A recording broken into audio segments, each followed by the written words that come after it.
Hello all, I'm the chair of the first session of the workshop, the Capirodi.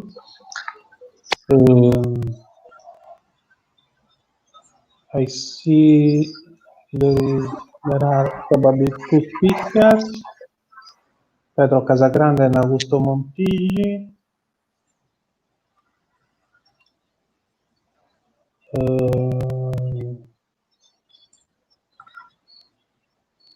We can start the session.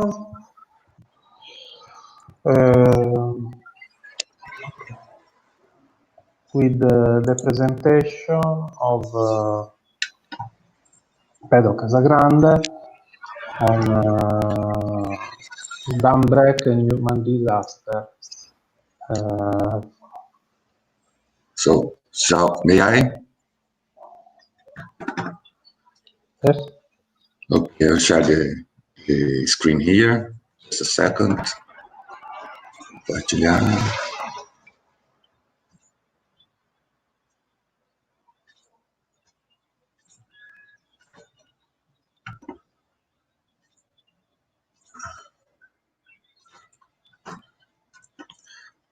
Okay, do you see my screen, my presentation? Yes, we can. Yes. Okay, so I will start now. So this work was done by the professors of the Federal University of Minas Gerais. I am Pedro Casagrande, professor from the mining department, and we are one of the closest universities from the dam break that we had last year in January from the mining company Vale. So let's start. The mining dams are highly known for generating high environmental impact and on landscape transformation. And for this study, this case study, we use satellite images to better understand the use of the soil and how you could represent with watershed.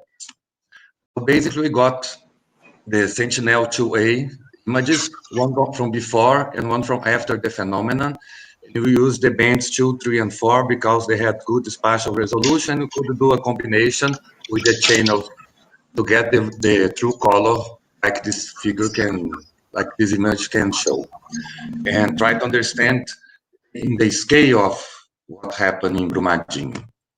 So what we did, we got the images, we did a supervised classification of those satellite images for understand the temporal analysis of the area.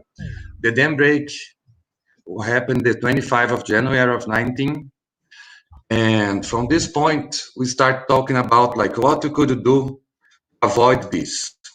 And we got in a situation that like, why they do infrastructure buildings in a watershed and just look at the building, that doesn't look at what there is inside of the watershed.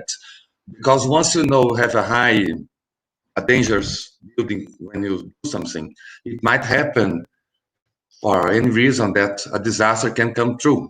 And that's why we come here. So this is the watershed that the mine is located. You can see from this image in the top of the watershed is a dam where it broke. This image is before the break.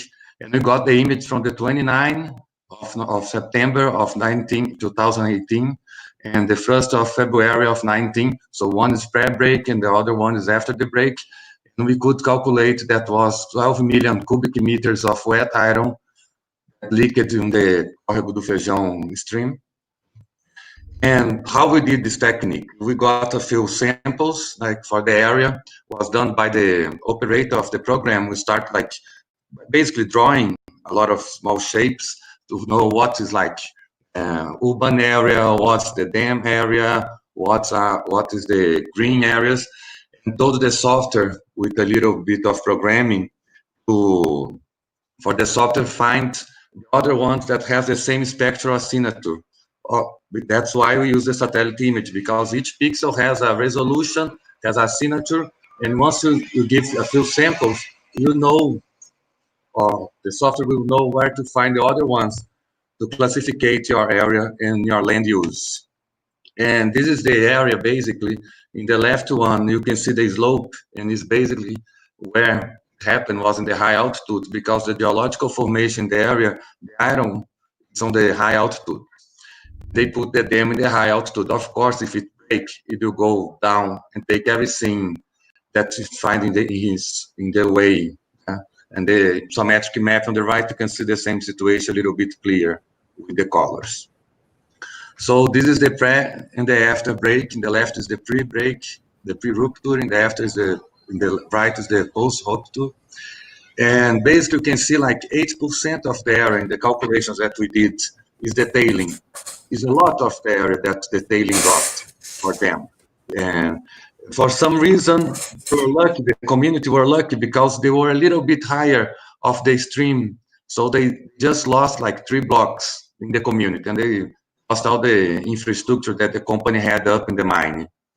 But the main point is like, you can have this kind of image for good temporal analysis because of the temporal resolution is good, which means that you could monitor the change in soil coverage by using any of geoinformation technology.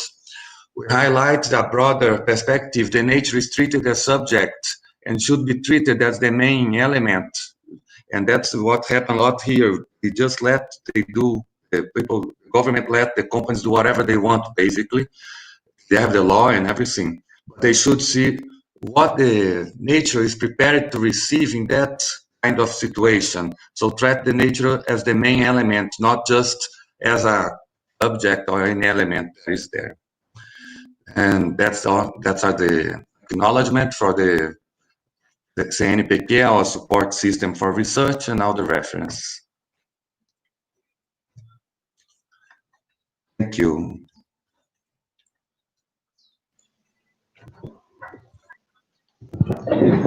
Thank you, Pedro. Are there any questions from the people inside the room? Yes. Hello, Pedro. Thank you for your presentation. Sorry, I didn't get how did you extract the information about the tailings? I mean, from the Sentinel-2 data, based on their. I had a picture after the rupture, and I draw the samples in the ArchiMap software where the tailing was, and then I did the likelihood. Okay, so it's based on basically on the color of the image, right? After and before. Okay. Yes, and because that pixel has like a signature, a spectral signature. Yes. Okay. And do you have an estimation of the uncertainty in this detection procedure, or is so you don't know how? Do you know how certain you are about that, or you don't know that? I actually did a few experiments. I did the same classification quite a few times, and all the times was like between 7.5% and 8% of the area that was. So I would say I have an error of like less than 1%, like 0.5% is my error. Okay. And if I may ask another question, I don't know. Yeah, I guess we have enough time, but I don't want to take the entire stage. I mean. Yes, we go on with the next presentation. Thank you. Now we have in program the presentation of Augusto Montigli on self-organizing map analysis of insert-time series for early warning of structural safety in urban areas.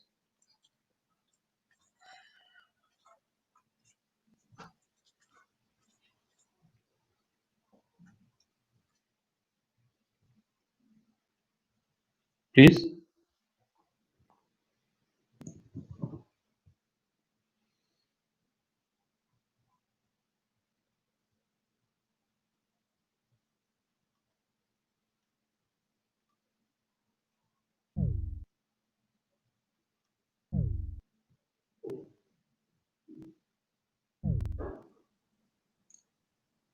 Professor Montigli can speak.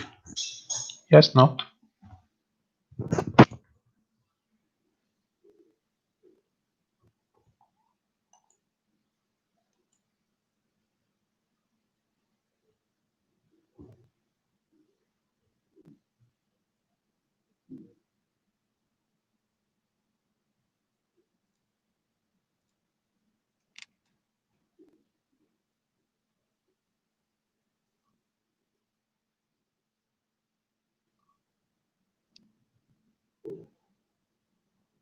I don't hear anything.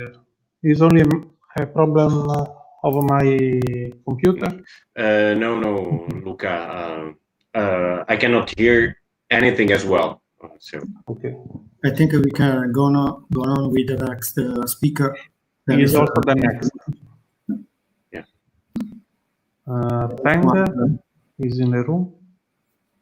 Yeah, I'm here, Luca. Okay. Hi. Hi, Luca. We can go on with your presentation. Okay, Thank you.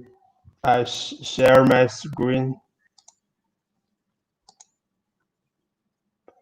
Can you see? Yes, we can, Peng. Okay. Good afternoon, everyone. My name is Peng Bai. I'm at the University of Cagliari. This work has been performed together with other colleagues from the University of Ghana and the Central Region in Denmark. It mainly focuses on processing and inversion of pre-existing data for the geomodeling of portion of whitewater basin. Large portion of Ghana has been investigated by using several airborne geophysical methodologies during the European Mining Sector Support Program from 2005 to 10. This data includes 3 region surveys performed by Fugro Airborne Survey, consisting of a magnetic and gamma ray spectrometry survey, a gravity survey, and the magnetic and time domain electromagnetic survey. This presentation is about the time domain electromagnetic data collected along the gray lines. Especially, I focus mainly on the portion of dancing coverage survey. Here is the Nasia catchment. This is the Nasia geology map. The red lines are the flatlands. We can see here the rough stratigraphy. In fact, the overall object of the research is to develop a decision support tool to understanding the groundwater occurrence. In the other words, to find more precious and detailed geological model, not just a rough stratigraphy. This slide is to show how big of our target survey. This is our target survey. This is the entire Ghana. Our target survey is more or less big as the north part of Sardinia. Here is how the data were collected. The big loop transmitter produced primary field after interaction with the underground. The second field were produced and the electromagnetic signals will be received back. Here we will process and invert this kind of data. We fly along the lens at each location. We get 1 soundings. With the soundings, we can get a corresponding vertical resistivity profile, stitch all of them together. Finally, we get a pseudo 3D resistivity model. The resistivity model integrated with lithology, the borehole information, we can finally interpret it to a geological model. Here we have 2 kind of resistivity profile. The above is a conductivity depth image provided by Fugro. CDI is the result. Transfer the EM data to resistivity model directly. It is a fast but a rough translation. It is enough procedure for Fugro to do the further manual exploration. But for the reconstruction of the geology and in turn the hydrogeology, it is not enough. We need more accurate procedure. That is why we reprocess the invert the pre-existing data. The below is our inversion result. With the inversion profile, we can see the new features. For example, the layer on the shallow portion of the northeast and the incision here. Clearly, the result of the inversion is not unique. Because of the noise, the finite data, the inversion is U-post. The dark lens is the date fit. You can see with the date fit level, we can get a different resistivity model. By this, we need other prior information to constrain the inversion. If we only meet the date fit, the inversion will not unique and unstable. We add a stabilizer to address the U-post problem. The stabilizer can formalizes the available prior information. Here are three possible choices for the stabilizers. The outcome stabilizer minimizes the gradient of the model parameters. The minimum norm stabilizer minimizes the distance between the solutions and a reference model. The minimal gradient support minimizes the number of variations. The detail of MGS stabilizer I will talk later if we have time. It's a little important. Here is an example of the inversion of one sounding. A smooth result and a corresponding date fitting. The vertical bar are observed data. The solid lines are the calculated data of the model on the left. You see they are fit well. Here is a sharp result. The sharp result provides almost the same date fitting. We put together. Here is obviously with the same date fit, we have a significant different models. Again, you can see the difference between the smooth and the sharp. And since the date fitting level is the same, the only way to determine which one is better is based on prior geological information. We put all of the inversion lengths together based on the prior information.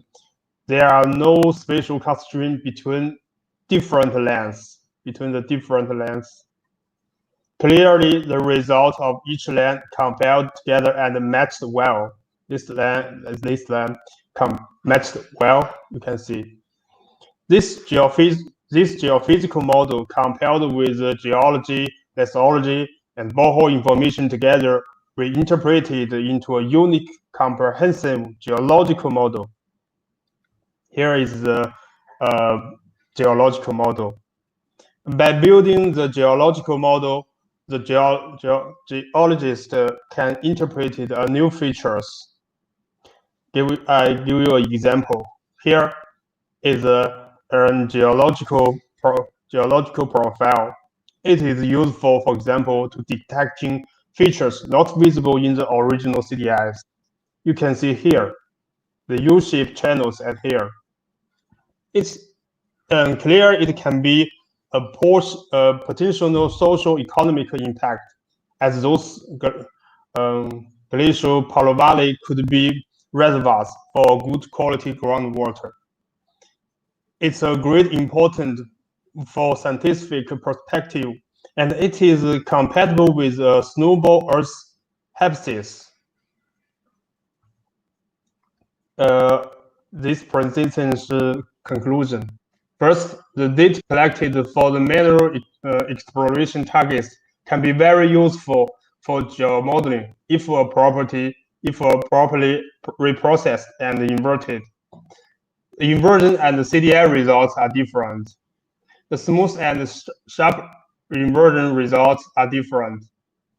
The new results are compatible with the presence of geological features with important social, economic, and scientific impact. That is my presentation here. I finish. Thank you, Pen.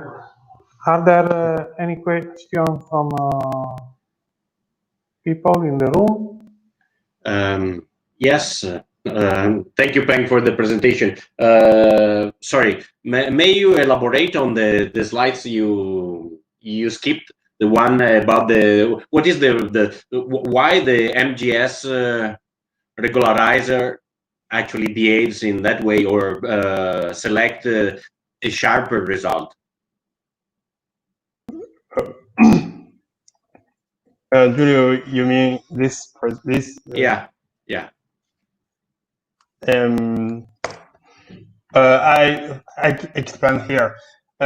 For this formula, Yeah. you see this term, we summary all of this term together, Yes.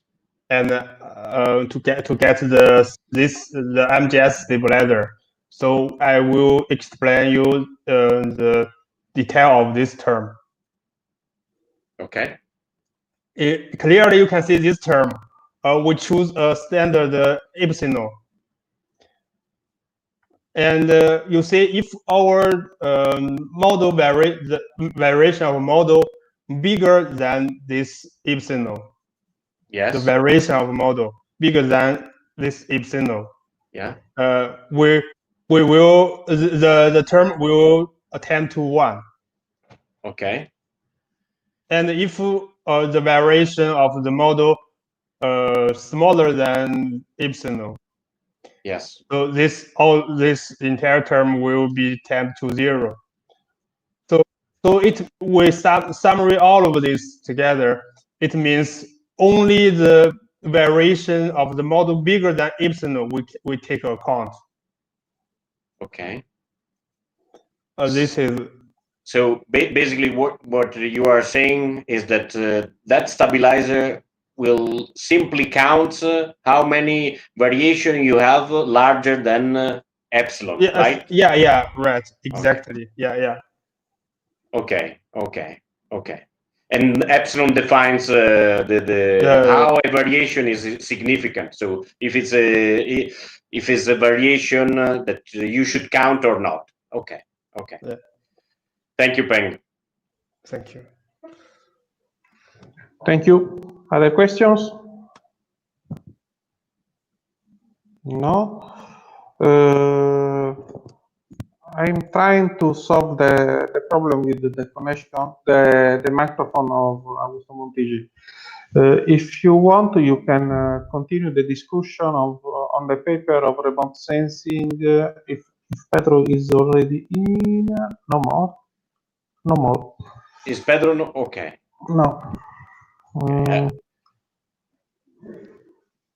Okay. Please give me a few minutes to call Augusto Montigi. Okay. So if Pedro is not there, well, I wanted to ask Pedro how much Vale paid for the damage caused by the dam failure, but he's not here. So maybe I will ask another question to. No, I'm here. Okay. Oh, okay. I'm listening to you. Sorry. I don't remember exactly the number, the amount of money that they paid. They create an organization that called Renova. Even write the name here. Okay. And this company funds with money from Vale, and they are trying to recover everything. They are trying to understand everything that happened. There's a friend of mine working the state of Espírito Santo, is where the river goes, the mud flow, and they are trying to find by the particle of the minerals where the mud went, if it went up Bahia or went south, whatever. Okay. Actually, are trying to for some reestablishment in the environmental way. But about money, I know it was a big amount. I've heard this with people as well, with friends that work there and at Vale, at Renova. But in the final, the number is too small for the amount of money that the company has. Let's put something like that. Okay. But the real number I've heard, but I don't remember. And sorry, so I mean the problem is, I guess, is not only about the mud, but is also about, I mean, so not only about the volume of of the mud flow, and but also I guess a chemical pollution, right? I mean, are those polluting? No, those. I am a geologist, and I can say by heart that the dams have just iron and silica. Basically, that's what they have. Okay. But when you have the dam break and you have all this mud going through the land, you had here historical mining from like the 18th century, 17th century that they used to do with a lot of chemicals back in, like in the Portuguese crowd and etc. When you have this mud that comes by and mix everything again, then you recreate the reaction. You know? Did you get what I mean? Yeah, I guess so. Well, so like in the dam break of Valley, there is just water, iron, and silica. But once this goes like leaking everything and remixing and etc. Okay, I see. Well, maybe you should. You can use also the PANG's technologies to map the area. Yeah, I'm kidding. No, actually it might be a possibility, but possibility. Okay. Luca, do you have any news from Augusto? The microphone is not working. We don't know if we are able to solve until the last session. And maybe we have 2 slots in the last session. I guess he has both presentation, right? Yes. Okay. I will present one of mine. Can you, Professor? Sorry? Can you ask Professor Montigi to check if in the settings the microphone is selected? Yeah, because he never turned his microphone on before, right? Raffaele, you were thinking about that, right? Yes, because maybe the microphone is not selected, so it cannot speak. Yeah. But I don't know if he tried to share his PowerPoint. I mean, we couldn't see even his PowerPoint, so I don't know.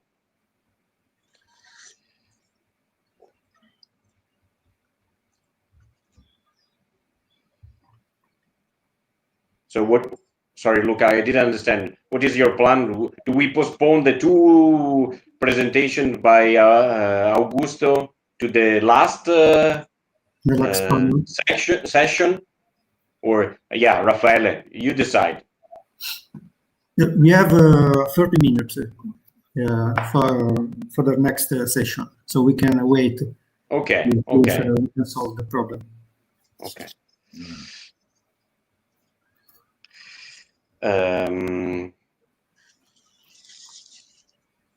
I send you the link from the Renova company that Vale created.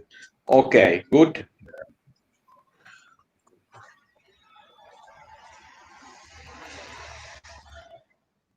Thank you very much. And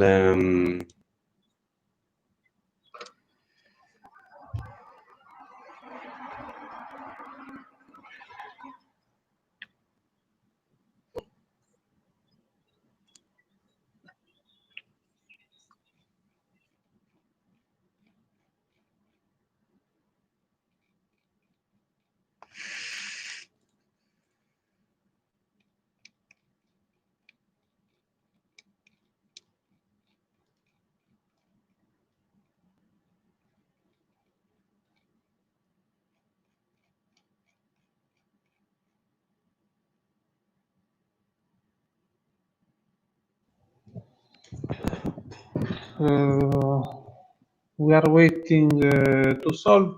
I think that maybe we can present one of the papers of next session. well, but maybe the authors are not online now. But all the sessions are scheduled, so it's better to wait for the starting now. Yeah, because many persons can be in the other rooms Yeah. Because they know that the session is on 17 and off. I agree with you, Rafael. I mean, and I see your point too. But if we can see the presentation of Mr. Montici in this panel, if you want, we have some slots in the last panel with Mr. Vignoli like chairman. Yes.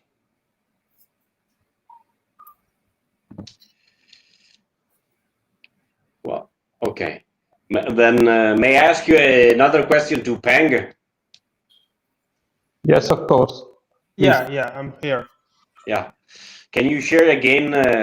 Can you kindly share again your slides, Peng, just to understand better the? Okay. Yeah, we can see Matt. Okay. Oh, okay. Yeah, that's fine, Peng. That's fine. Yeah. What is the point of having two I mean, you mentioned if I'm right, you mentioned three different stabilizers, right? And you showed us then the application of two of them on your data, right? Yeah. Okay. What is the point of testing different regularizations? You mean testing the? Can you see my screen? Yeah. Why did you run an MGS inversion and also an Occam inversion? What is the point? First, with different regularization, yes, we can get a totally different inversion result. You can see this figure. Yeah. This is two kind of regularization. Yeah, with the same data fitting. So from a, I guess, from a data point of view, those two models are equally good, right? Yeah. I mean, this is what you said before, and so why running two different inversions?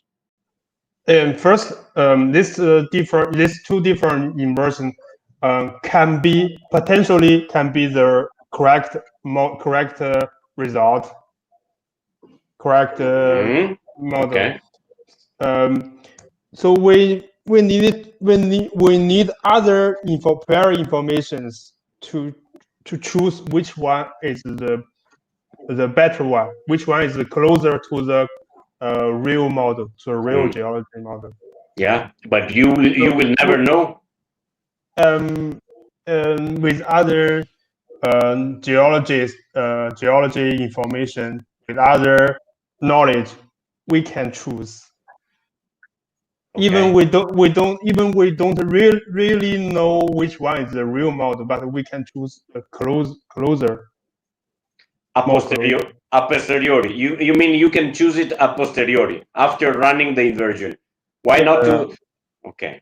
Well, do you think it is more reasonable to put it in this way, that you run several inversion, okay, and they formalize your prior information about the system you're investigating, and then you can assess the uncertainty with respect, for example, to your prior information.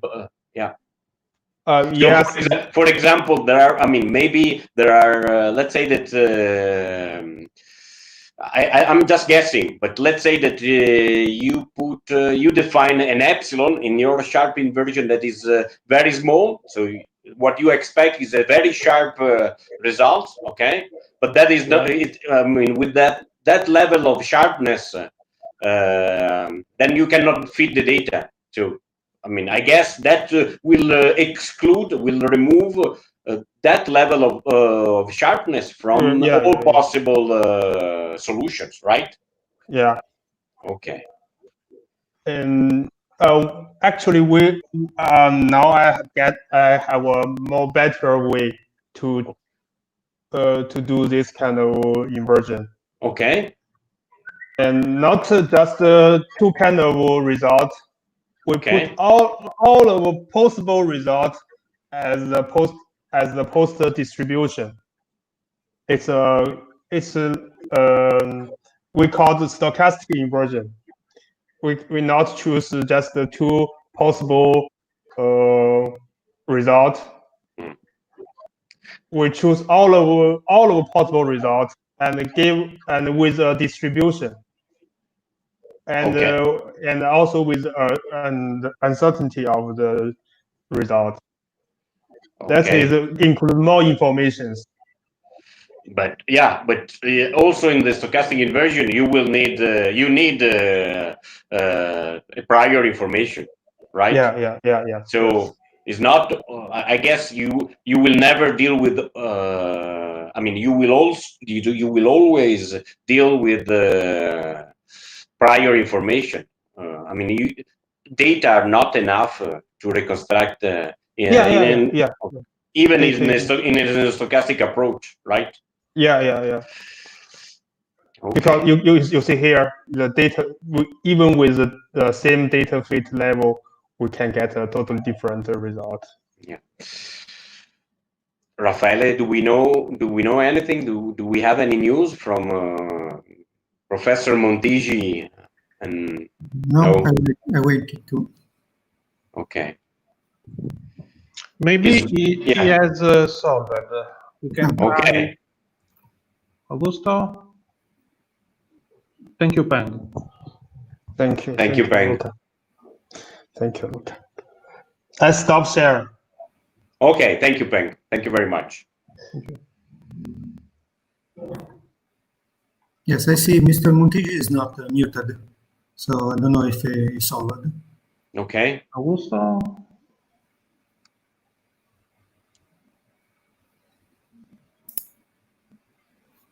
Augusto, can you try to share your presentation? At least, I mean, just to do something. I mean, maybe by chance it will solve automatically all the problems. Maybe.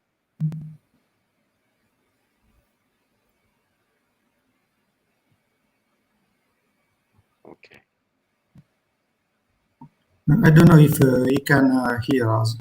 Too. Yeah, maybe not. Do we know? I mean, for example, I'm running everything on Chrome. Yes, me too.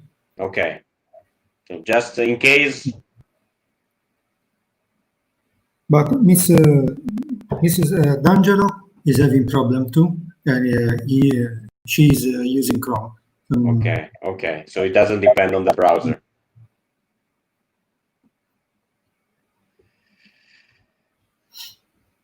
Okay.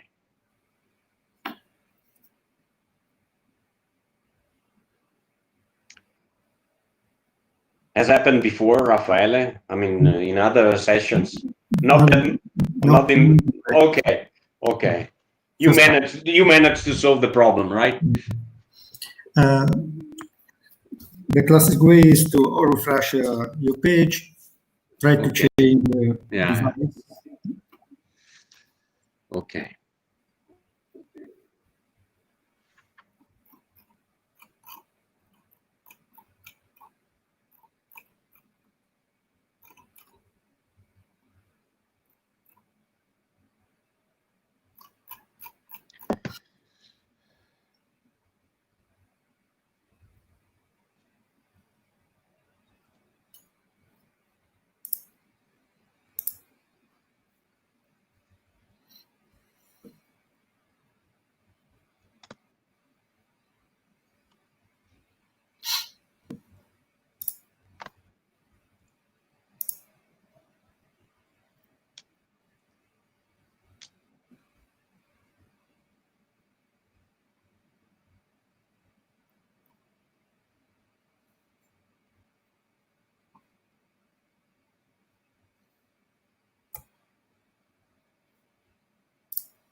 Raffaele, the session was supposed to stop now, right?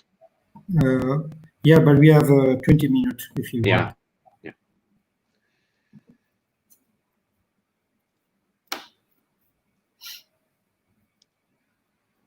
And we don't need to change the room, right? The link will be the same. Everything will be the same. Okay. Okay.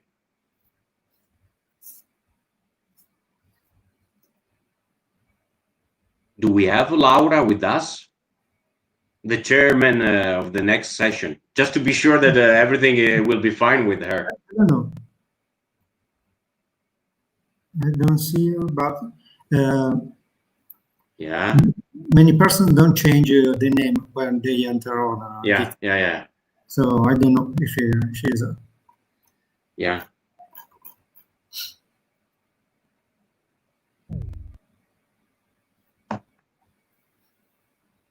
Luca, don't you think it will be worth it to check with Laura if she can actually? I asked her. I'm waiting an answer. Okay. Probably she is not online. Okay. Thank you.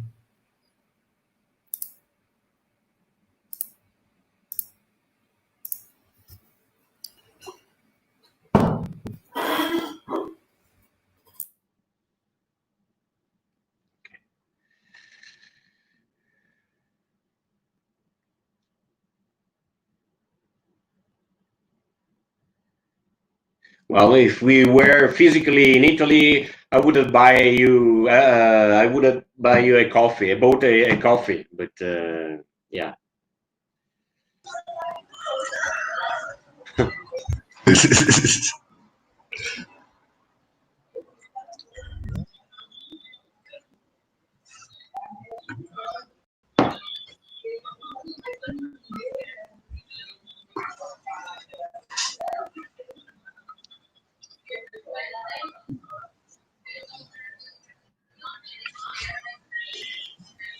If you want, we can make a break and see you on the next session. Yeah. Just a few news. Laura Fodis is connecting in few minutes to the platform. So we will check if it works. Everything is fine. Okay. Yeah. And Augusto Montigi is trying to have another computer and could feed from the last session. Can you hear me? Yes. Okay. I don't know. Yes. I'm here. Okay. Excuse me. This has been my best. Okay. Let me know what we can do now. If you prefer, I can switch to another session. Otherwise, I can. Well, actually, I think we have time. So why don't you start with the first presentation? Okay, I'll do it. I'll try at least. Yes. Okay. Yeah. Finger crossed.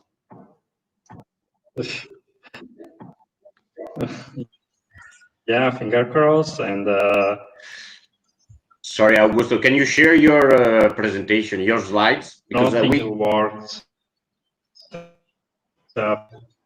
properly here. Okay. Left of your screen is the shared. Yes, but it's no.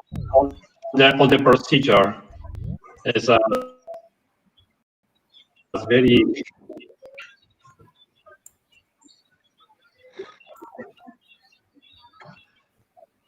Okay.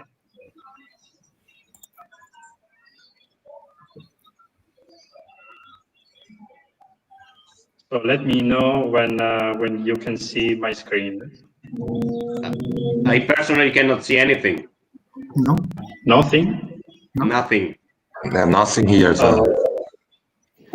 Okay, I don't know. Maybe if it is possible, Luca, you have my presentation in PDF?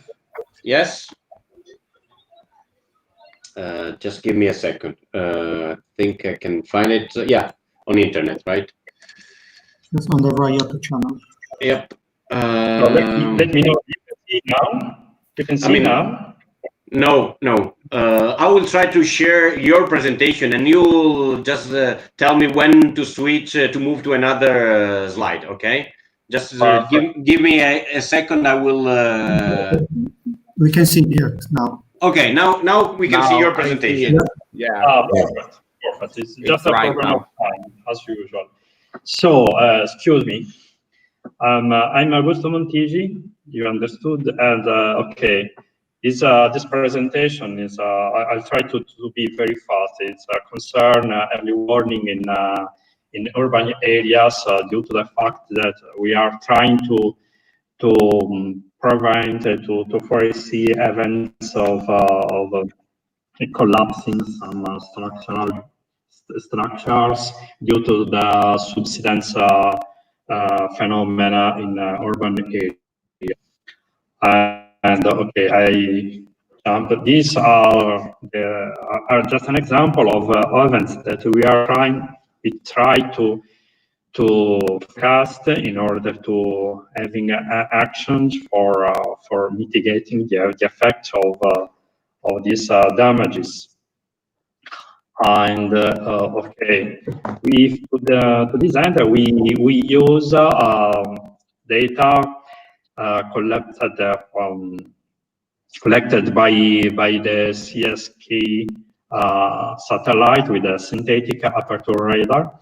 And you know that, okay, there is a very high resolution, is in 3 meters times 3 meters in the surface, but due to the fact that you are using the interference, you can obtain also, you can have in vertical, you can appreciate a resolution also of the order of a millimeter, 1 millimeter.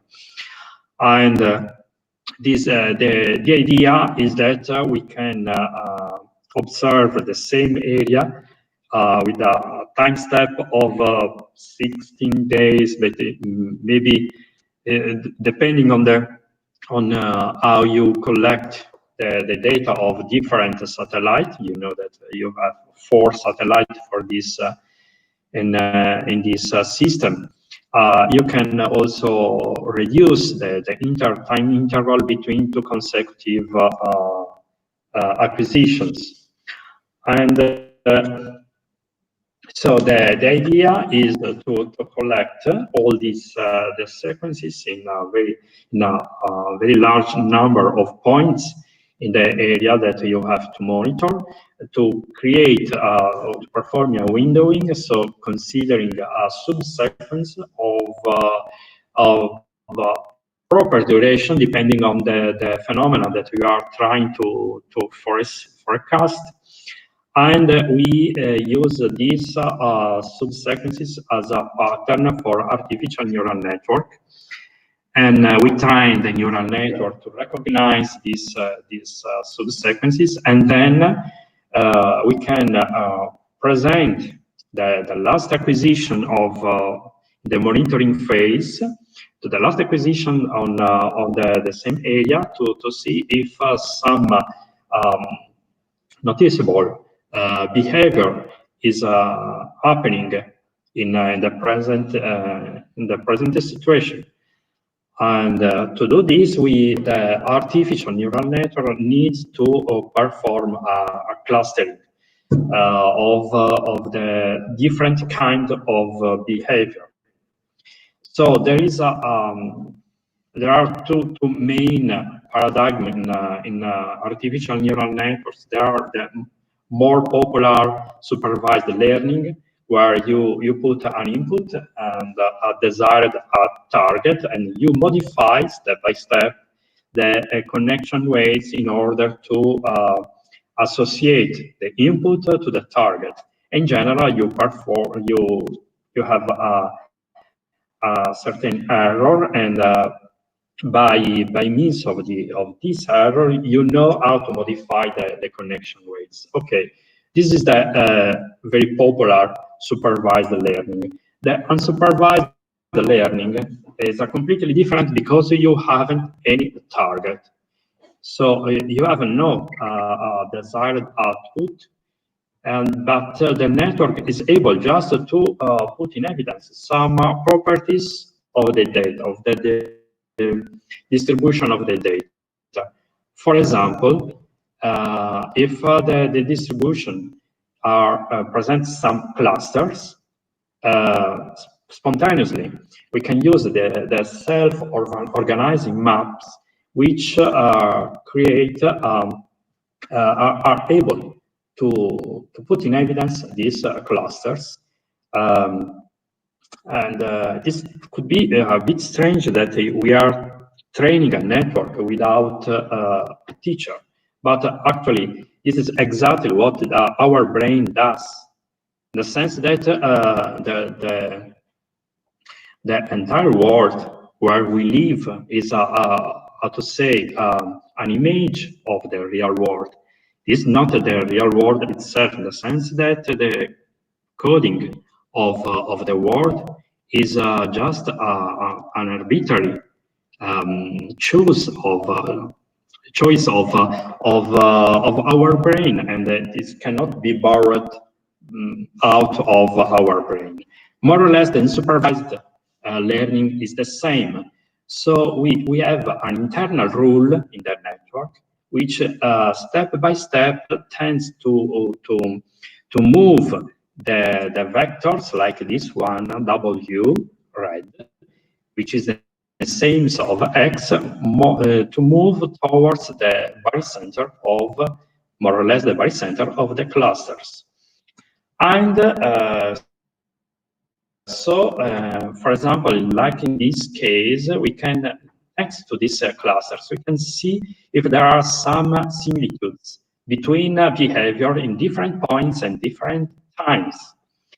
And so if this could be interesting for two aspects, in the sense that maybe some rare events could be some unusual behavior of the ground, so could be suitable of an alarm, so further inspection in situ. Otherwise, some aggregation of behavior could represent the more large behavior. So the system is organized like this way. There is a part, first part for selecting the data set, and you can select the data set on the basis of the behavior. For example, very high range of values of displacement, or you can use the SOM network to find clusters of entire sequences. So at the end, this part needs the intervention of the operator to have the final database that we use to perform the training. So we create the windows of the subsections of sequences and subsequences, and we train neural network to perform clusters. And then in the monitoring phase, we can consider warning clusters, where also if some recent a pattern falls in a warning cluster, this means that okay, we have to analyze more in depth this behavior. Otherwise, we can use, for example, a noticeable behavior, like for example a critical event, and the window before the event before the critical event could be considered as a behavior that could generate an alarm. And then the effect is to generate warning points. We considered as example a part of London is where it is a very interesting aspect, because it is there is the biggest yard of Europe for excavation, underground excavation. And so there are many aspects concerning the events, concerning the subsidence of the ground. So we have, you see, more than 220,000 points, and for 81 samples. And we collected all this data to perform, to select firstly a subset for training in the network. It's important thing is that the behavior distribution among the clusters has to be the same one of the whole data set, just to verify that the training set is a representative of the whole data set. And then we can consider different kind of monitoring. For example, in this first image, we can see, okay, there is a concentration of points that are close to the underground yard, and you see, okay, there is a concentration. This means that we would need to consider to inspect this cluster, which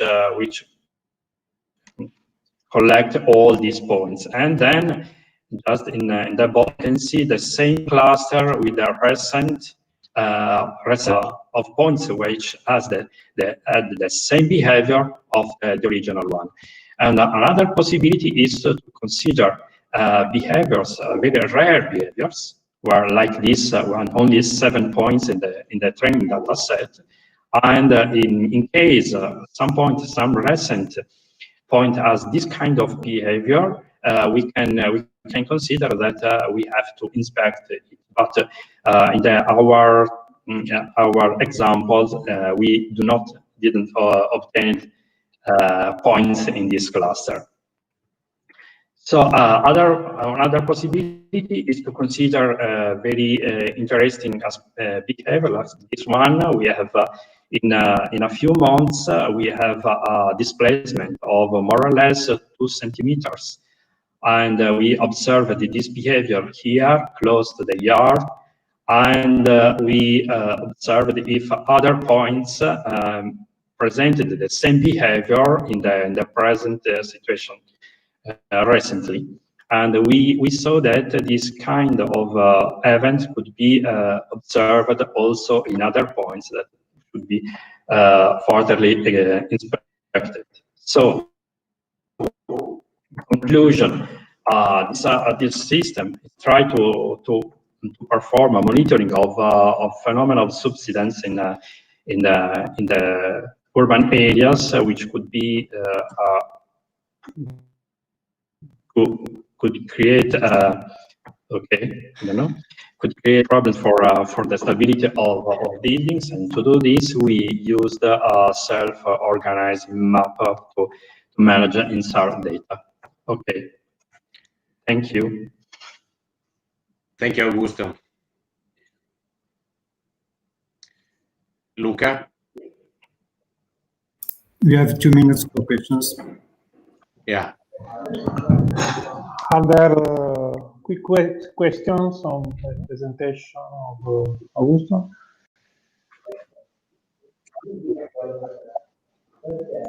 Sorry, I have just a logistic question. When do you think we can have the second presentation by Augusto? At the end of the next slot? At the end of the next session. Hello. The next session is full. We can, Hello, I am Laura for this. Okay. I can propose something. Maybe we can ask to Augusto to present now, and will be a little bit late for the second session.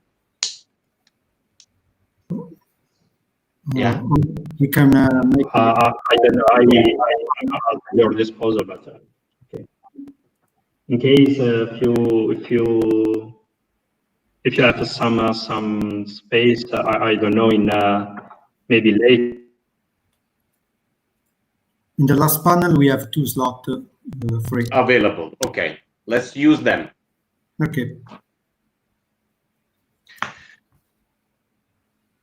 Okay. Well, I think Laura. So we can start the second session. Yes.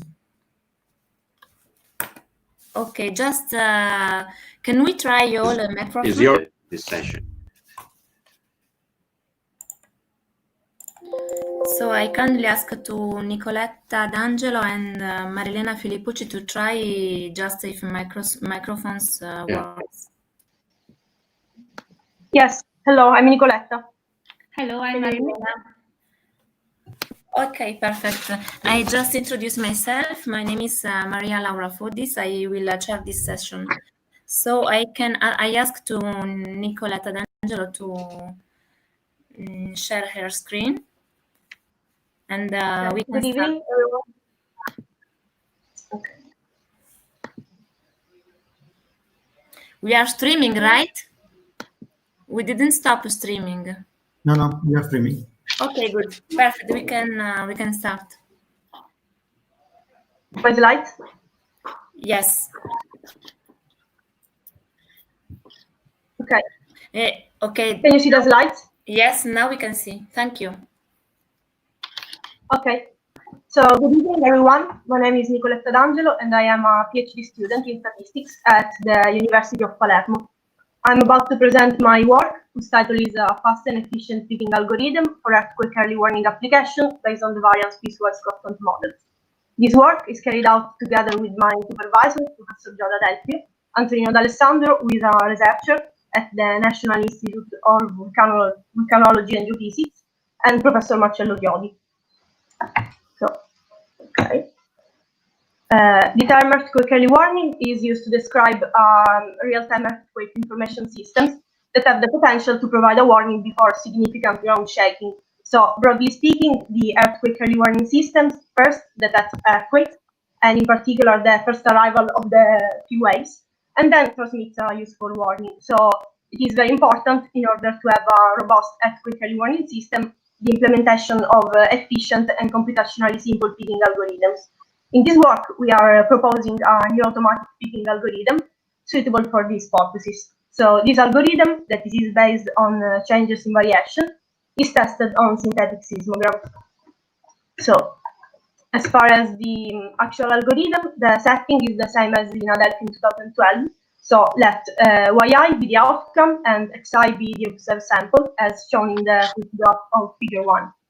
And let's assume that yi is equal to mu I plus epsilon I. So this mu I is a function that represents the observed signal. So for instance, a sinusoidal signal. And epsilon I is an error term that is Gaussian distributed with zero mean and variance, a variance function that is equal to this sigma squared I. So this variance function can be assumed to be approximated by a piecewise constant regression function with k0 plus 1 segments, as you can see in the second graph of figure 1. So k0 is actually the number of these changes in the variance of the signal.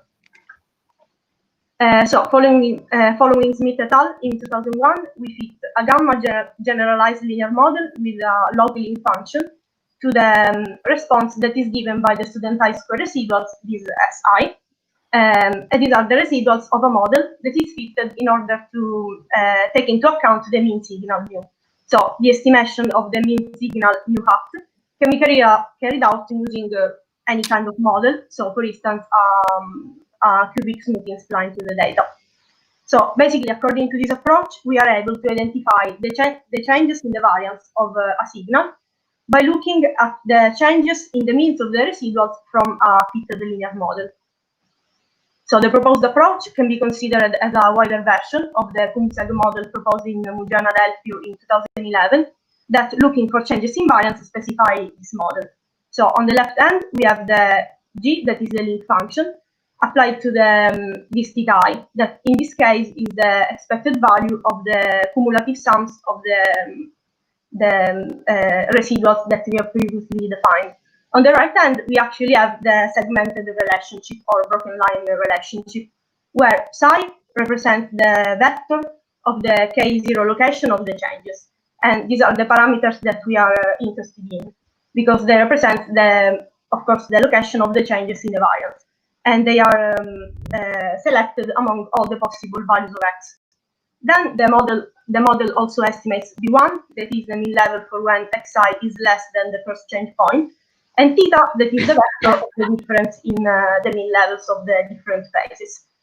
So this specification has the advantage of an efficient estimation approach that we will not describe via the algorithm that it is discussed in Mugello in 2003 and 2008. So as far as the application, we have simulated a dataset that consists of 100 waveforms over 60 seconds with 3 change points. These 3 change points actually represent the arrival of the first P wave, that is also the beginning of the seismic event, the arrival of the first S wave at the end of the seismic event. So we have set these parameters equal to 10, 12, and 22 seconds. So each waveform will have the same change points, but different variances corresponding to each phase. So this figure is just to show an example. So of course, the algorithm is then applied to the entire dataset. This is the result of the application on only the first waveform. So as we may notice, the algorithm actually estimates a whole set of change points, but we will focus on only the 3 ones that we have previously introduced. So here we show the results of the application of the algorithm to the entire dataset, and focusing only on these 3 change points. So as we can see, the means of these change points are actually really close to the true values. As far as the mean square error, we can notice that the lowest one is the one corresponding to the first change point. This means that the first change point is overall the best identified among all the others. And this is reasonable because, as we have said, the first change point corresponds to the arrival of the first P wave. That is also usually the occurs in correspondence of the most abrupt change in variance. Then we have added some additional trends to the simulated dataset, namely this mu1 and mu2, and we have reapplied the algorithm by taking into account the mean behavior of the signal, that mu-at, in different ways, so both with a linear relationship and a smoothing spline.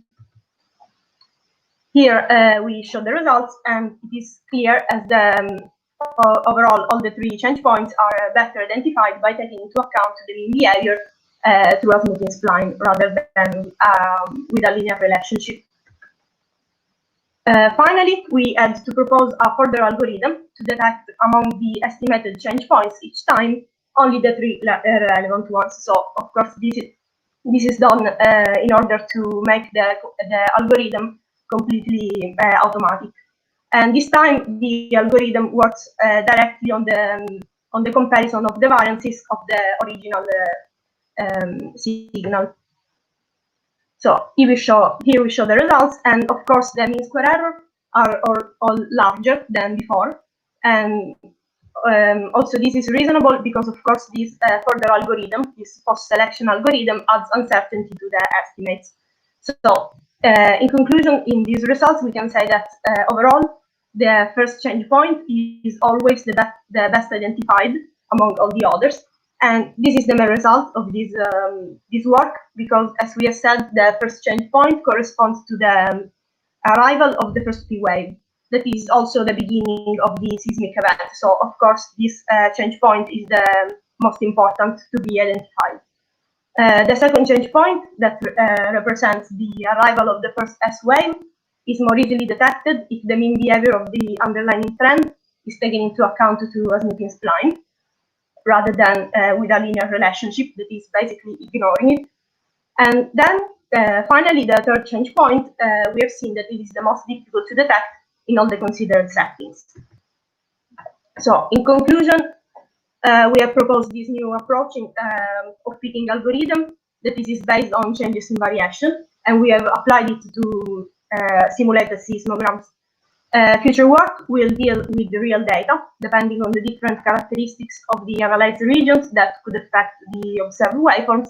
And finally, comparisons between this proposed method and other already existing algorithms will be carried out. So in order to assess their general performance, both in terms of computational efficiency and robustness. So these are the list of references, and thank you for your attention. Thank you, Nicoletta, for your interesting presentation. Thank you. Any question from the people are listening?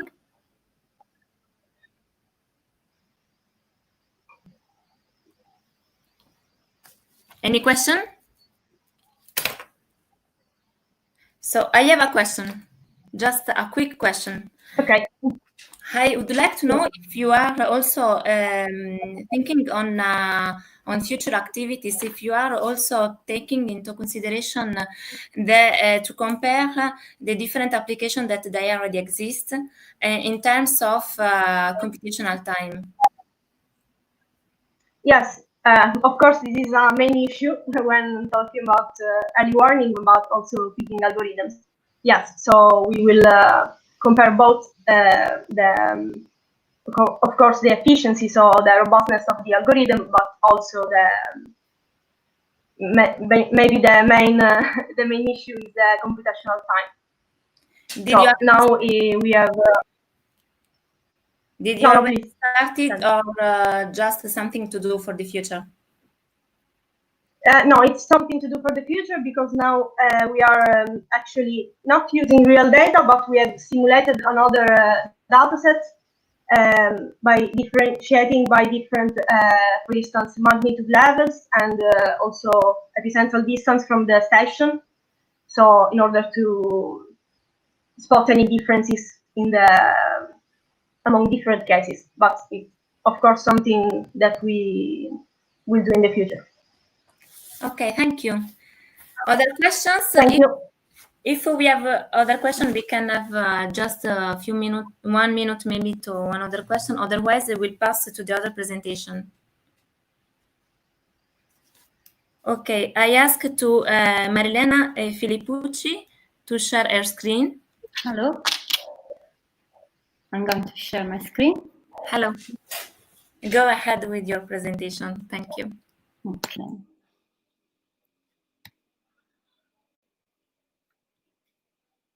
Do you see my screen?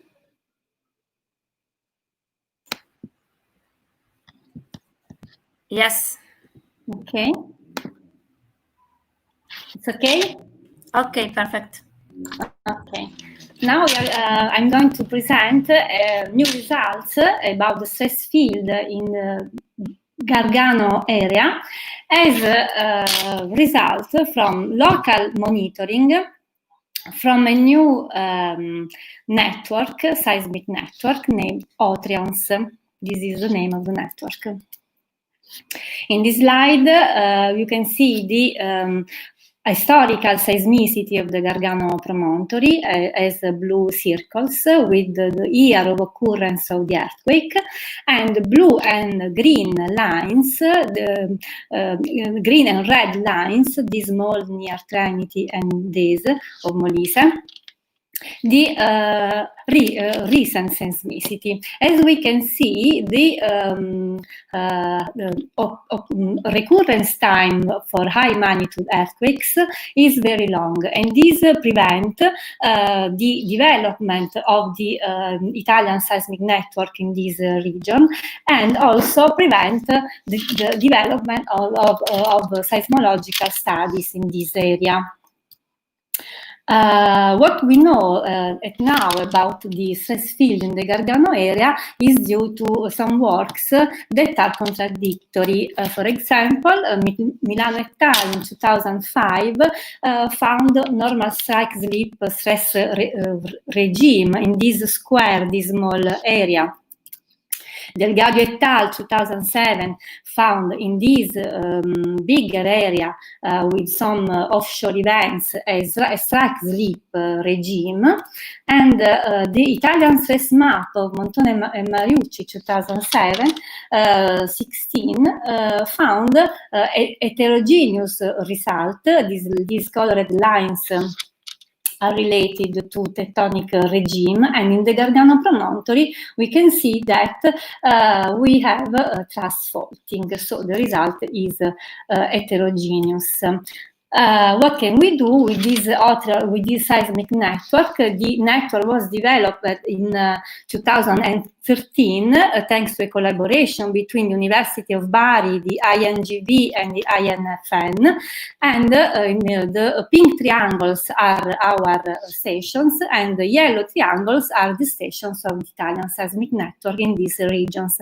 Thanks to this network, in the first 15 months of monitoring, we collected a data set of 400 events that are plotted in this map, colored according to depth, and we can see from colors that from the moving from the Tavoliere Plain to the Gargano promontory, the Foci depth increases.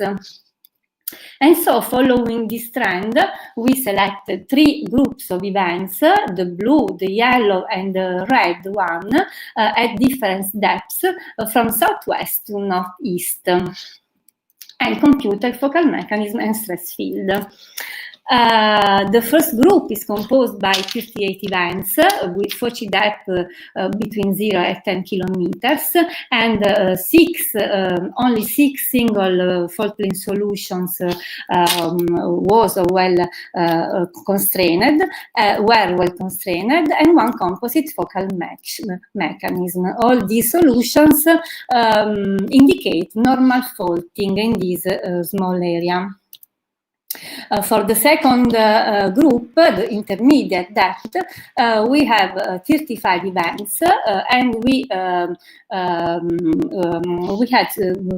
15 fault plane solutions and 1 composite focal mechanism, which indicate thrust faulting. So the tectonics is changing.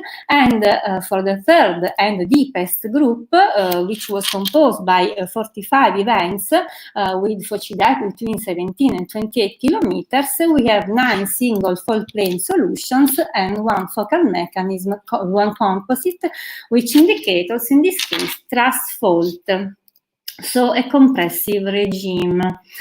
With these groups of events, we compute a stress field with the FMSI code with the acceptance criteria of Lu et al.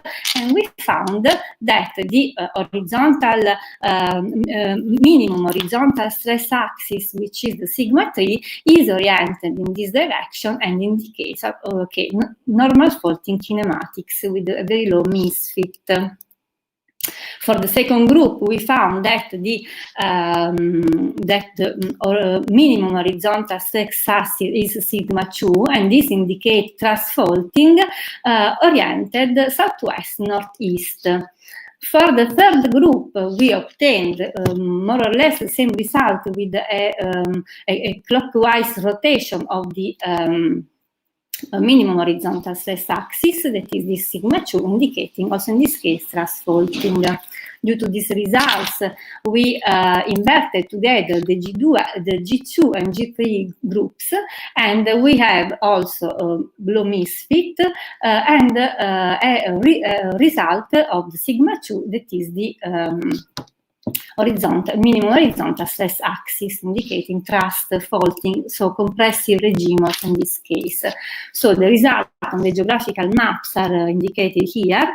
For the G1 groups, we are not confident because the number of events are very small, and so we need further investigation in this area. And for the second group, for more robustness of our result, we added the data set of Delgado et al. And repeated inversion with the fault plane solution of Delgado et al., which fall inside the volume of G2 and G3 groups. We found the same result of thrust faulting that is different from the result of Delgado et al., which found strike-slip solutions with his grouping. If we compare our result with the Italian stress map, we can see that our sigma 2 is in agreement with the blue lines, which indicate thrust fault in the Gargano promontory. We have to consider that these events are very deep, so we are very deep in the crust, around 30 kilometers. These 3 events, and for thrust faulting, the fault line have the same strike than the minimum horizontal stress orientation. If we compare the stress line, the fault line at depth and the fault line in the ground, we can see that the fault lines are normal to each other. So this result has a geodynamical implication that need obviously further studies. So we had this result by using the local ocean seismic network that is providing new data set of micro earthquakes.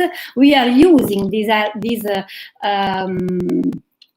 data set to retrieve new seismological knowledge on the Gargano promontory. In this case, we used the data set that was released in 2017 that belongs to the first 15 months of the operation. The network geometry and the high quality data of the recordings allowed us to retrieve focal mechanism also for very low magnitude events and the stress field with fast faulting kinematics. Even if our results are in partial agreement with previous studies. Sorry. The data set collected after July 2014 is understood and will be released.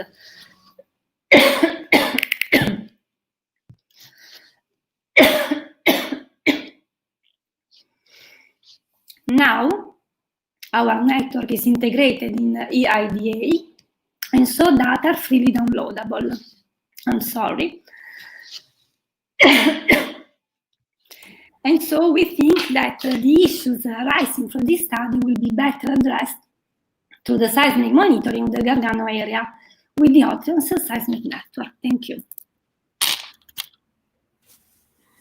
Thank you for your presentation. Any questions from the audience? Please brief. Sorry. No problem, it happens. Any question from the audience? No questions? You think that you can speak or not? Okay, so no question. I propose to pass to the presentation of Luca Pirodi. Okay.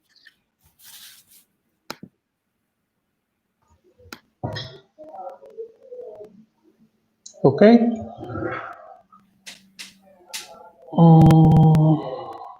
Yes, okay.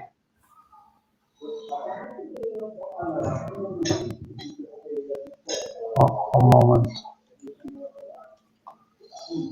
I'm sharing the presentation. Do you hear me?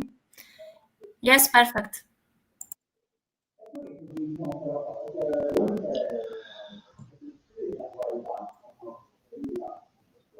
We can see your screen.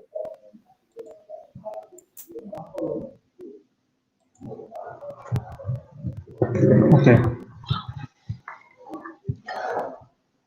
Good afternoon.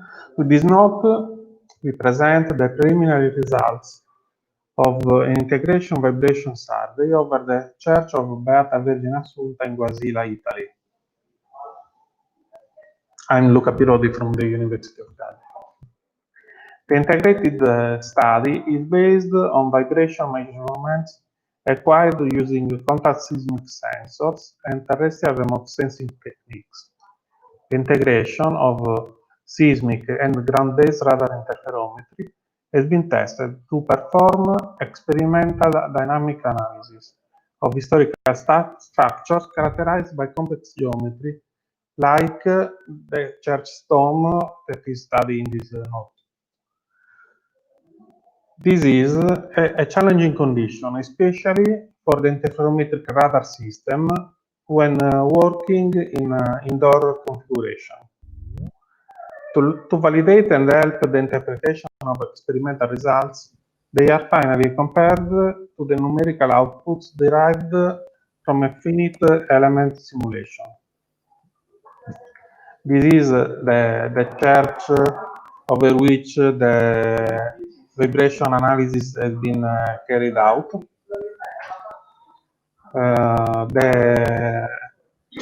The geophysical ambient vibration measurements were done using digital triaxial sensor. Sorry, do you hear noise? Because there is okay.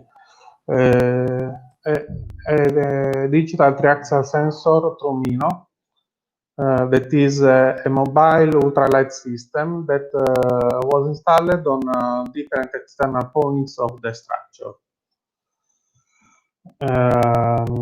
Asynchronous geophysical acquisition have been integrated by remote sensing measurements of structure vibrations, which were done by means of the ICCS radar interferometer, a coherent radar system suitable to perform both static and dynamic surveys. With this image, you can see the one experimental setup of the interferometer inside the church. Interferometric radar works on dynamically measuring the phase difference between the reflected or backscattered electromagnetic signal and the following one, assuming that they are coming from the same target, and has the capability to unambiguously solve phase difference inside the limit of the signal period.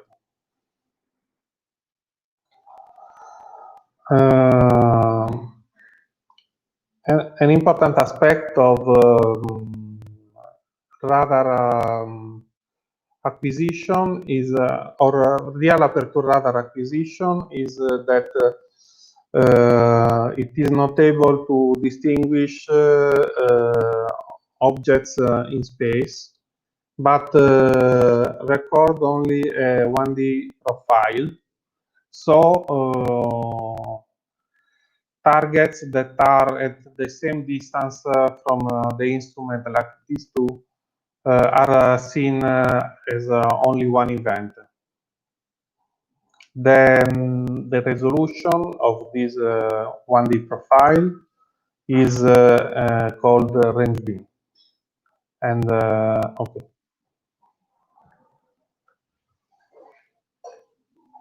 One moment.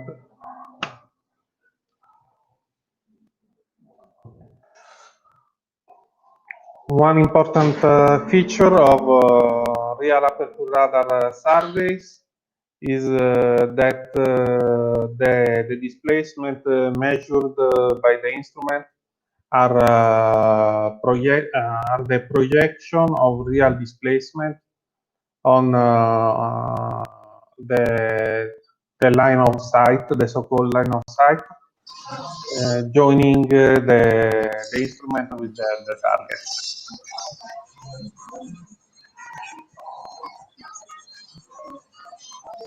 All right. Okay. The microtremor survey was performed with 5 asynchronous stations, 1 on the ground and 4 on the roof of the church and the dome.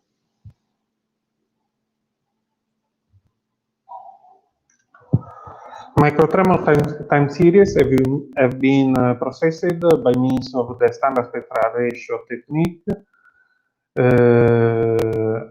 and here we see in particular the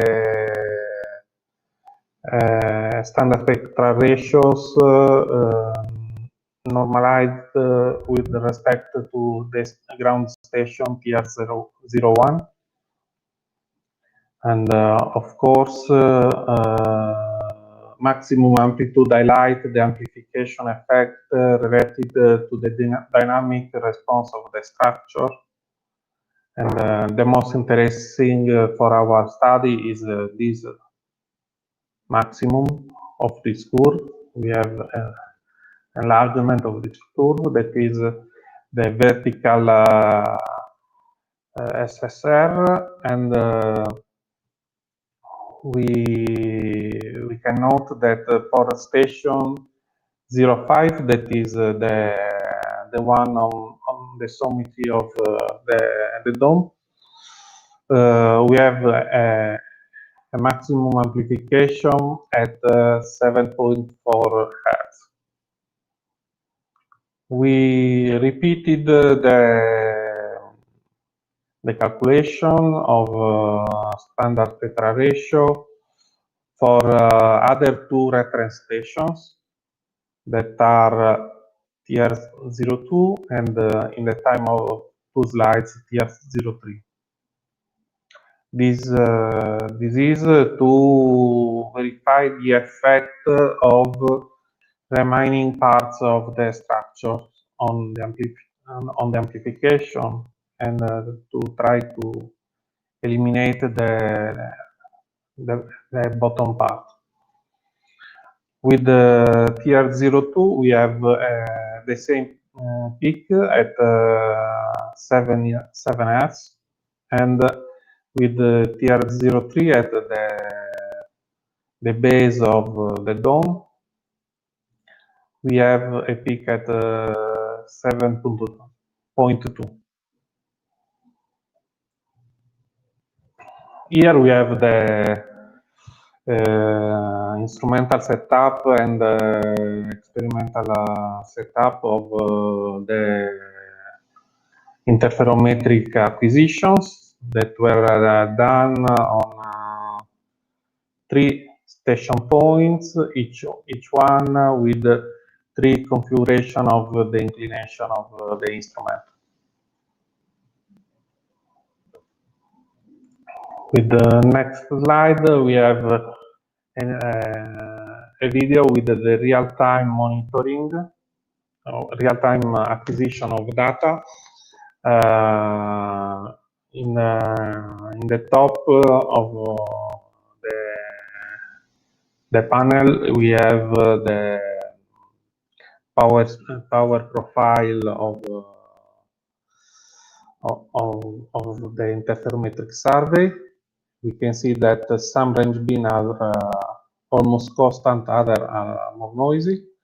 And for the selected range beam, we have in real time the vibrational data acquired.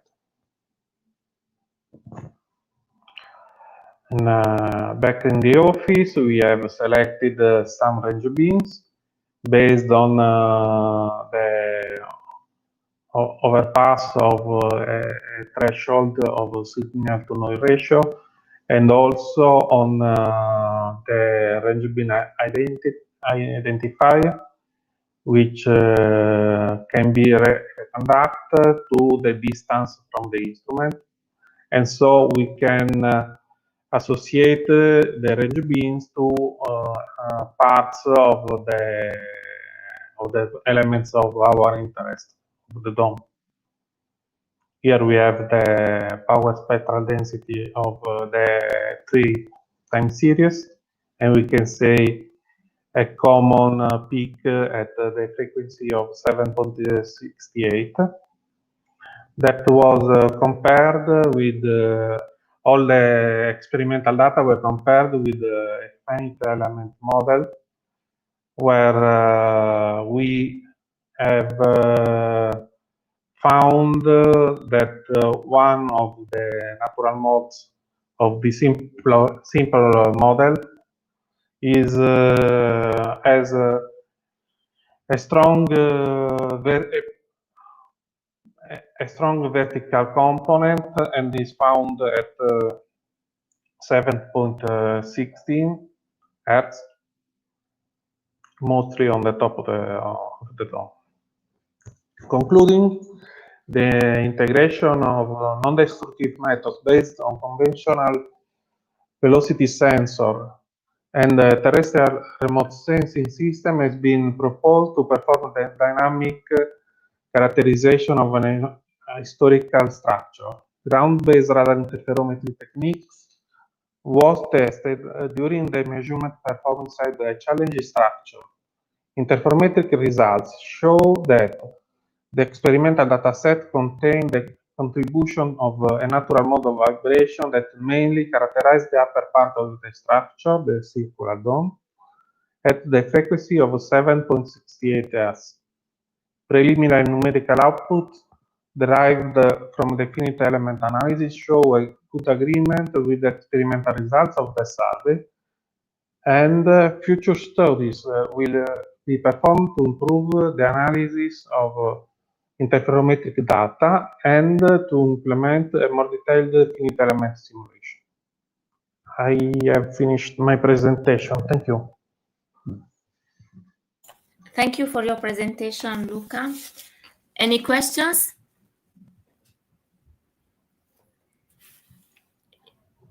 If nobody has a question, I can, may I have a question? Luca. Yes, please. Okay, at the beginning of your presentation, you said that the Church of Guasila is a challenging target for interferometry. Why? Because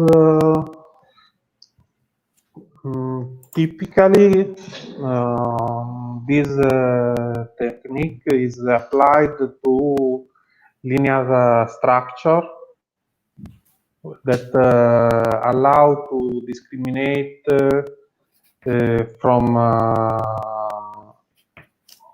range bin to range bin, from which part of the structure, inspected structure, is they are coming. While for this structure could be more difficult. Also, to work in indoor environment can bring to problems linked to multiple reflections from lateral targets that are also present in general outside the scenarios, but here are more intense. Okay, thank you. And you want to pass to the other presentation? Yes.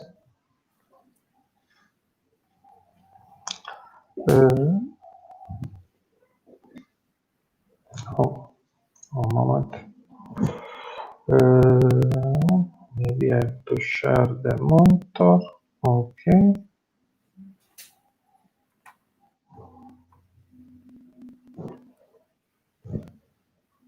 Are you seeing the monitor? Yes. Okay.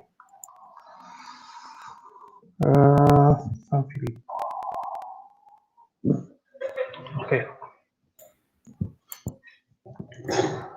Okay, we can see the presentation. Thank you. Okay.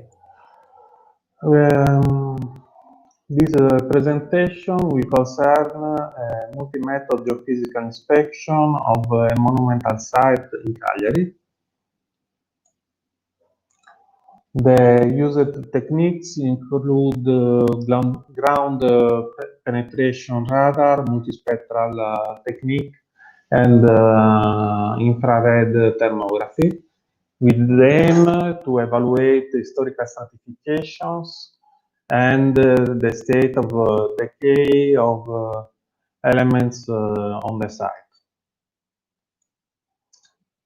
Here we can see a plan view of the site with here you can see the classical shape of the Bastione di San Filippo, a bastion, a historical defensive bastion, and an aerial view of the site with some buildings where we have performed the measurements that are only a first approach to the knowledge of the site.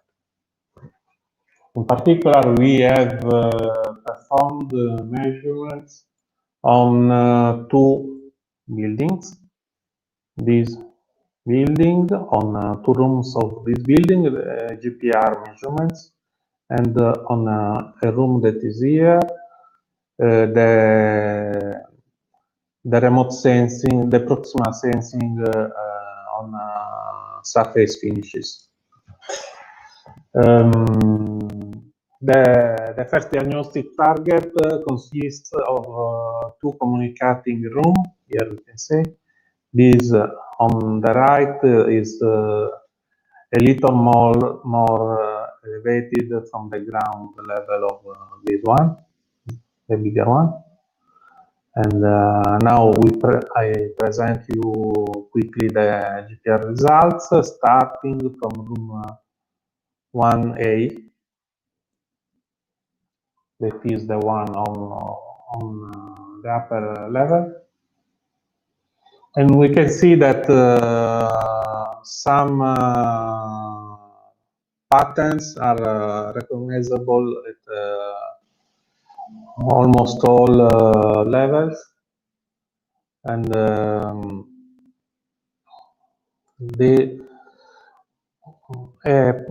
what we can say of them, in particular with respect to the results of the other room that we will see next, is that we have this kind of spatially high frequency signal. They continue, a moment, okay, also at going deep, and for measure depth, we have that the intensity of reflection are becoming bigger. Also, we can see here at 2.7 meters.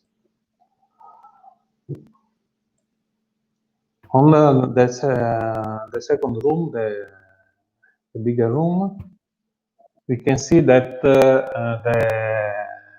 maps behavior is quite different, because we have more concentrated anomalies, also of high amplitude, sensibly higher amplitudes. And they have some dynamics that continues, other have more intensity on depth, on deep layers, and sometimes they reappear with stronger reflections. And we have these signals until the end of the radar signal. Moving to the second building, we worked on a room that was in very bad conservation conditions, and some finishes here have been investigated with proximal remote sensing techniques. First, I present the results of a multispectral survey with data acquired from ultraviolet, visible, and near-infrared bands. Here is how it's working multispectral reflectometry. And the survey was done by means of digital lens, digital single lens reflex camera modified with removing the filter inside the camera, not by us, by a company specialized, and applying narrower filters in front of the camera. This image is indicate the detail that we have studied. It's a wooden element, a wooden element with ancient old writings.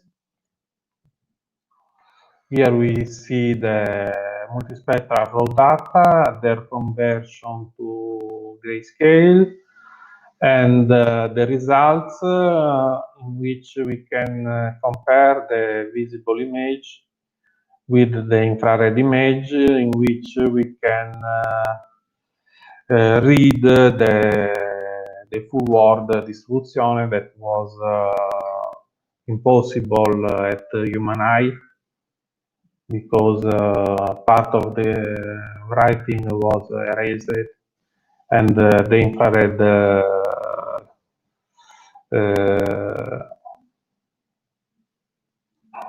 radiation was able to record reflections from a little deeper layers. We are speaking of very thin layers, where probably part of the ink was still present. Finally, we have applied active infrared thermography, which is based on thermal energization and the recording of time-lapse infrared images. This is the target of this part of the survey, and these are a few raw data. This is the first thermogram, not the second. A thermogram after 30 minutes, we have recorded one image per minute. And in this first phase, we are eating after the system go to cool by itself. And we have tried two processing strategies. First, applying the principal component thermography, where the first principal components were the most interesting, but so they are here I report only the first three, but signal to noise ratio significantly reduced only after the eighth principal component, until which score maps maintain a certain spatial coherency. These are the score maps. The second approach is based on a linear regression of the cooling dataset, by means of which we obtain two maps, the intercept temperature and the gradient. We can see that they are strongly correlated if we plot them on a scatter plot, pixel by pixel. But if we produce an RGB image in which we put them on the first two channels, we can notice two spatial features that are the violet pixels here and here, which are characterized by initial high temperature and medium gradient. I don't remember if I said, but the linear regression was done only on the cooling period, and these are probably due to some unhomogeneities in the energization fluxes, while potentially very interesting are the white patterns that amplify high temperature and high gradient, and probably they can be due to plaster detachment or air bubbles. Concluding, GPR results allowed to highlight massive volumes and linear features of potentially great interest to define historical stratification on the site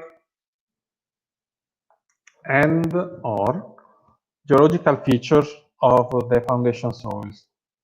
Multispectral image data allowed to explore superficial layering of ancient finishes, evidencing different features of scrapes at each wavelength and of acquisition, and making readable writing parts which were almost totally unrecognizable at human eye. Infrared thermography technique allowed to define patterns on plaster with different dynamic behavior, which can be tested as detachment or air bubbles. Geophysical and remote sensing techniques have confirmed their effectiveness for non-invasive investigation of historical sites. At San Filippo Bastion, the integrated operative protocol allowed to explore various elements of its historical stratification and at different scales. And finally, this work is a development of a significant research line of the applied geophysics discipline oriented to urban and architectonic targets on the last 30 years. We have reported some few cases. Thank you for attention. Thank you for your presentation, Luca. Any question from the audience?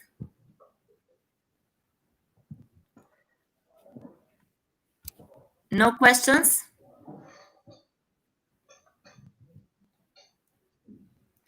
So I guess we can close the section.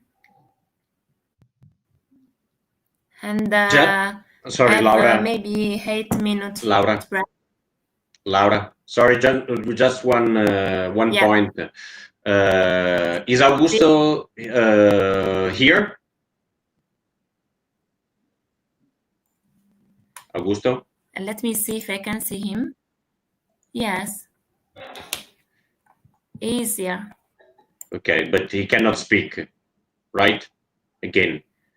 Okay, Augusto, just check the chat.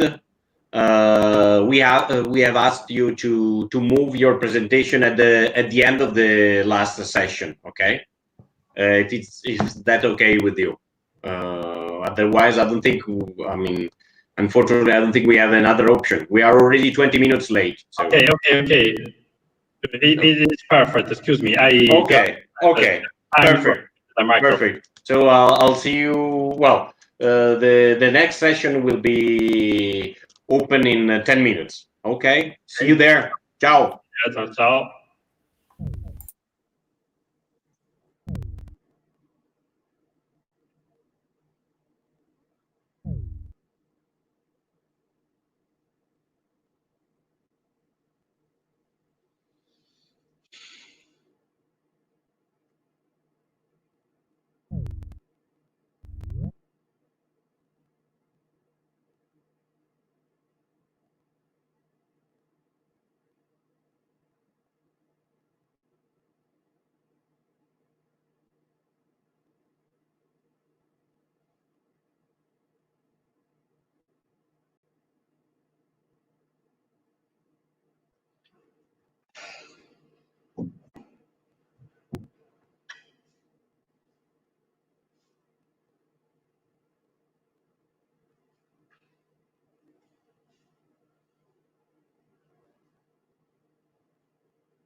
We are on break until Raffaele. We are on break time. Raffaele, ci sei? Solo per fare un po' di prove tecniche perché il mio computer sta un po' sta facendo le bizze e voglio vedere. Tu mi dovresti vedere anche adesso. Sentire e vedere. Ecco. Adesso sì. Dammi 2 secondi. Ok. Puoi accendere la tua telecamera così magari verifico di poter vedere anche voi. Non so se grandissimo. No, perfettamente. Ok. Sono riuscito a recuperare in extremis. Okay, sorry for the Italian. We were just facing some technical issue, and it was easier for us to speak Italian. It's the last time. Okay, see you in 5 minutes. Okay, that's perfect. Hi, can I ask you one question? Sure. Yeah. Yeah. My is room B. So is this a room B? No, actually, I think this is a room A. And if you want to go to room B, I'll give you the link. Just check the chat, okay? Okay. Yes. Now you should have the link, right? To the room B. Hold on, let me. I mean, the chat, to check the chat, you just go on the left bottom corner next to the hand, okay? You have the icon of the chat. You open the chat and you copy the link of the last message in the chat, right? Did you manage to find it? Hi, Ivan. How are you doing? We are trying to solve some technical issue. Okay, is it everything fine? Are you ready for the next session? Almost ready. Okay. Good. I'm glad to see you. Ciao Giulio. Giulio. Ciao Rita. Hi Rita. Ciao. Hi. You hear me? Yes, I can hear you very well. Yeah, I'm fine, thanks. Distimi Okay, can you see me also? No, we can't. I don't know why. Because apparently the webcam is working. Okay. You don't see me? Is anybody else seeing Rita, the next speaker? No. Oh, okay. Let's do this. Can you share your screen so at least the presentation will be. जो sir ने भेजा था वही ना कहाँ पे? Hello? Raffaele, can you turn off the microphone of our friend? Okay, thank you. Rita, can you try to share your screen? So. Ok. Allora, aspetta un secondo, Giulia. Certo. Eccoci. Riesci a vederla? No. Non andiamo molto bene però. Allora, perché a me apparentemente funziona tutto, però condividi schermo. Sto usando Firefox. Stai usando Firefox? Sì. Ok, può essere il problema. Se ha Chrome conviene passare a Chrome. No, Chrome? Io non ho Chrome. Ok, questo è un problema. Allora, condividi schermo. Altrimenti posso scaricare io la sua presentazione, però mi deve dire lei poi quando cambiare slide. Okay. Non riesci a vedere? No. Niente. No. Allora facciamo, puoi invertire. Facciamo così. Augusto, do you mind to make your presentation now, and then Rita will be the last one. Okay, perfect. In the meantime, I suggest Rita to install Chrome. The best. Giulio, prova a scaricare nel frattempo Chrome a questo punto, vediamo se funziona. Sì, scusami Rita, la presentazione che hai caricato è quella che mostrerai? No, ho leggermente modificato. Ok, allora, se intanto la carichi o la invii a Raffaele, così magari abbiamo un backup plan, ok? Ti mando nel caso tu non riesca a installare Chrome, ok? E allora Raffaele? Allora fai così, la mandi a me e io la giro a Raffaele. Ok. Va bene? Ok, grazie Giulia. Ah, di cosa? Ok. Sorry, I'm not very good in being multitasking. So, okay, Raffaele, as soon as I get the presentation, I will forward it to you if I have your email. So maybe, no, yeah. Okay, we can switch with the presentation of Mr. Montigi. Yeah. We will start with the Professor Montigi presentation. Okay. In the meantime, sorry, Augusto, just give me a second. When you can, Yeah. presentation. Just because I'm also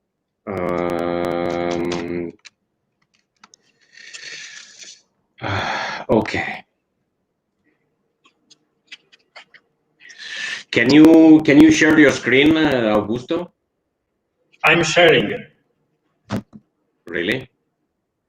Yeah. Raffaele, do you see anything? No? Try to stop the sharing and to do it again. Okay. Okay.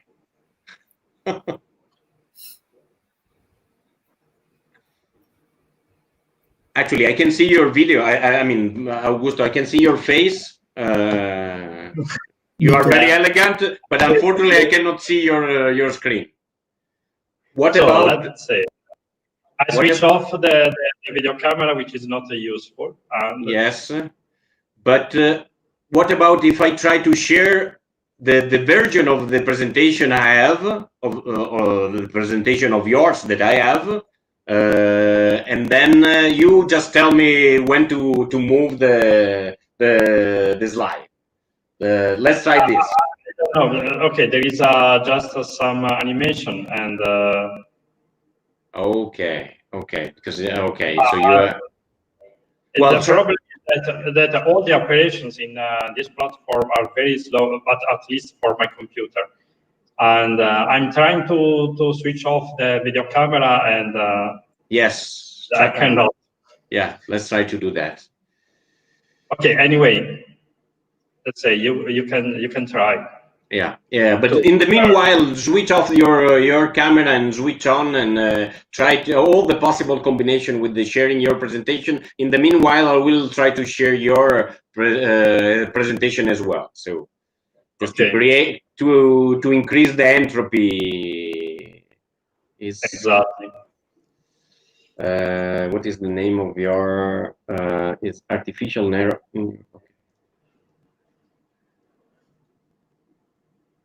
Okay, now I managed to switch off the video camera. Okay, I can still see your face and not your screen. Giulio, scusa, hai ricevuto la mia presentazione, così proviamo. Guarda, abbiamo lo stesso problema adesso, abbiamo lo stesso problema anche con altri. Ho visto. Ok. Ok, just a second.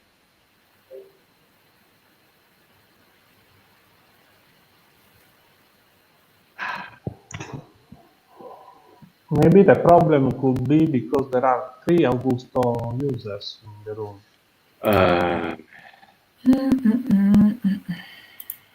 Raffaele, do you mind to send me through WhatsApp your email? Sure. Well, actually, I can do. I mean, I don't need. We don't need. Sorry. Where is? Oh, sorry, Rita. You need to allow me to access your presentation. I'm not the permission. Yeah. Questo, ok. Ok, sorry. Yeah. Ok. Mi hai chiesto l'autorizzazione? Però. Esatto, perché in realtà il link che mi hai dato è senza autorizzazione. Okay, I'll share my screen, and so you can Can I share my screen? Okay. Okie dokie.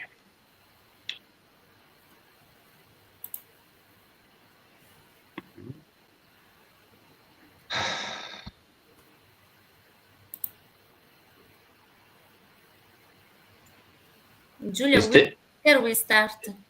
Yeah, sorry, Laura. We are trying to start with Augusto, but I need to share my screen first, and it takes some time. You want me to try? That's okay.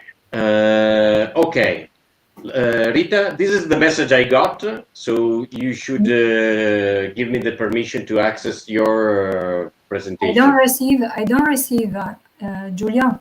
Yes. Can you hear me? I don't receive your email or your request.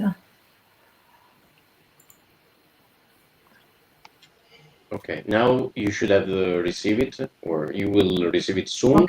Okay. Let's start with Augusto Montigi. So we are back to the original presentation of we were supposed to have at 4:50. So it's about artificial neural networks based approach for identification of unknown pollution sources in aquifers, right? Am I right? Yes. Okay, and the presentation is here. So, and I hope you are seeing it. No, not yet, right? Okay. So, yes, we can see it. You can see it? Well, that's good. But just yeah. Can you enlarge? I don't know. Okay, it's okay. So you want to see full screen, right? Yes, if it's possible, why not? Yeah, let's see. Rotate. Do you see fit the page? Fit the page? No. No, it's not Acrobat. Well, that would have been too easy. Listen, I need to share the screen. Yeah, if you can.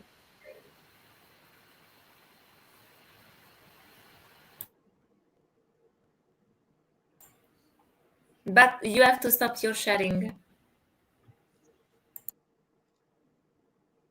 I'm trying to do that.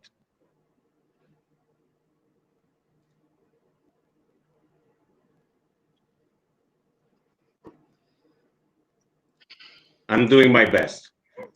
Okay. I guess now, well, I can still see my screen shared, but maybe it's just a problem of refreshing the video. No. Okay. Yes.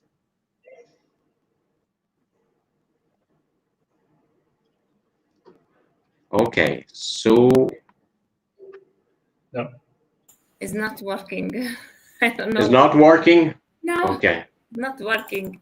Okay. I think. Let me try again, but I don't know why it's not working. Yeah. Maybe now it's working. Can you see the screen? Yes. Yes. Okay. No, not me. Not anymore. I can see just Firefox now. And now? Just the Firefox logo, very big. I don't know what is happening. Okay. Let's move back to the previous strategy, if you don't mind. Now you can see the screen. Now you can see the presentation. Something is happening. Excuse me. Just wait. But now you can see the presentation, right? Yes. Yes. But as soon as you put it in full screen, we don't see it. Oh, yeah. Okay. Yeah, that's perfect. I don't know why. Okay. But yes, I cannot see the presentation. You cannot see the presentation. It's arriving.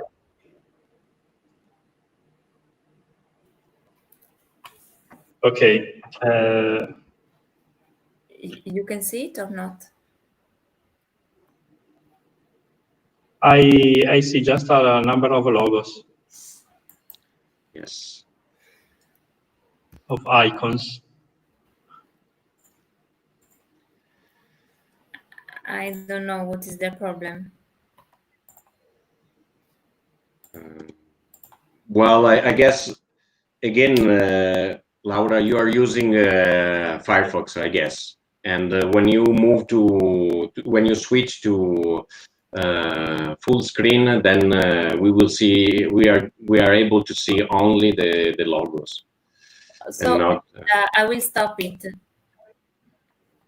Yeah, you can just show the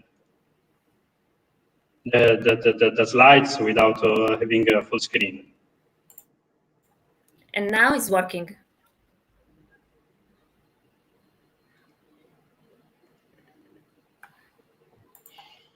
Is it working now? I can hear you. I cannot. No. Okay, Laura, can you stop sharing your screen, and I will try to. Okay. Yeah. Please. I will try to go back to the previous strategy, Laura. So yeah, please. Yeah.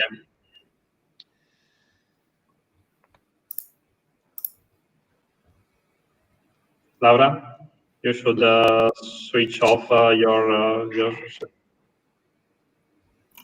Okay.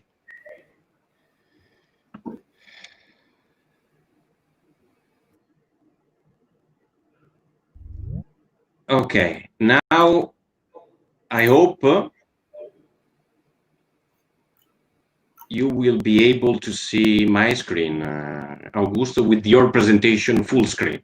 Oh, yes, we can see it. Okay. Is that... I'm not... okay. You are not capable to do that? To see, no. I see the black screen now. Augusto, anyway, I have my presentation on your page. Excuse me? Try to refresh the page. Yeah, to reload the page, maybe. Yes. Or if you point to my window.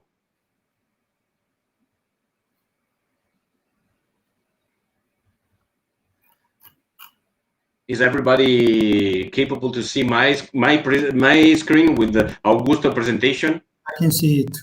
Okay. Yeah. And Rita, we are going to do the same with yours. I mean, I managed to load your presentation with PowerPoint, so you will give me the indication and the indications, and I will follow your indications. Okay. And you move the slides for me? Yeah, exactly. Augusto, the stage is yours. I think we are already extremely late, but yeah. Go ahead and tell me when I have to choose to change the slide. Right? Yeah, but okay, I cannot see the slides, but okay, I have my ones here. Okay. So I can try to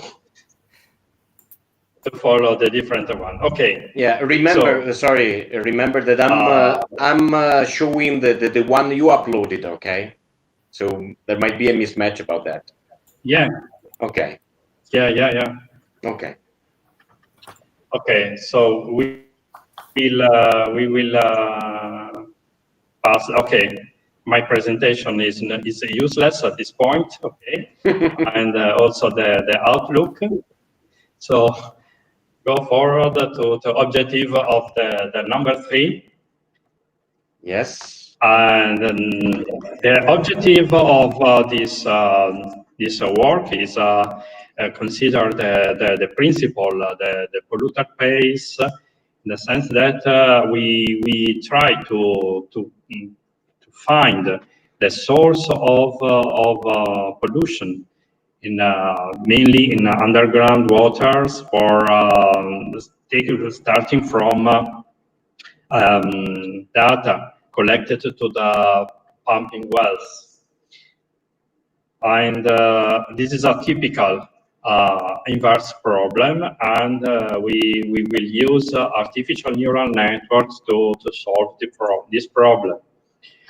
And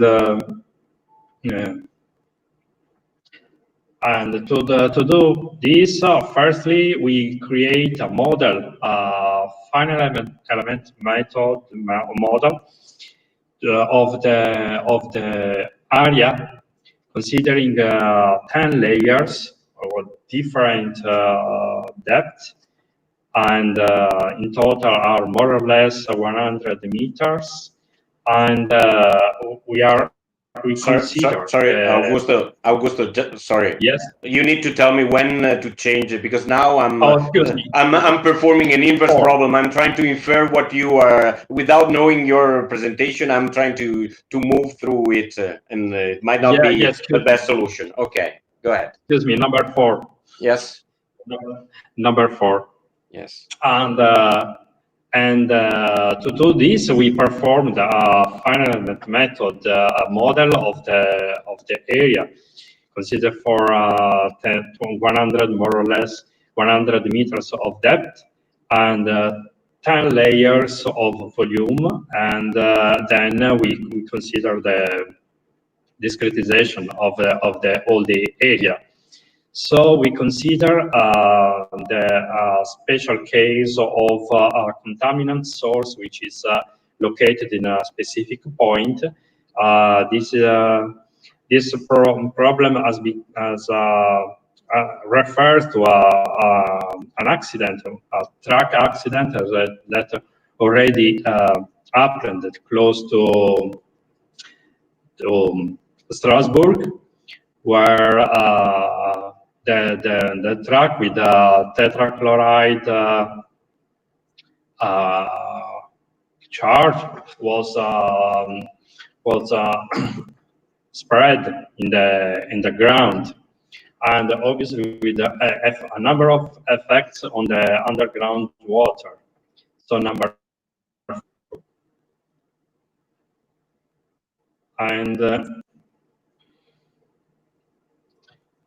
And okay, in this number 5, there were an animation. You can see just the last one. Okay, but the idea obviously is that we can by using this software we can calculate simulate the diffusion of pollutants, considering, so you need to know which is the underground profiles and the different layers, and basing on this we can simulate the diffusion, and we can consider which are the concentration of contaminants in the wells.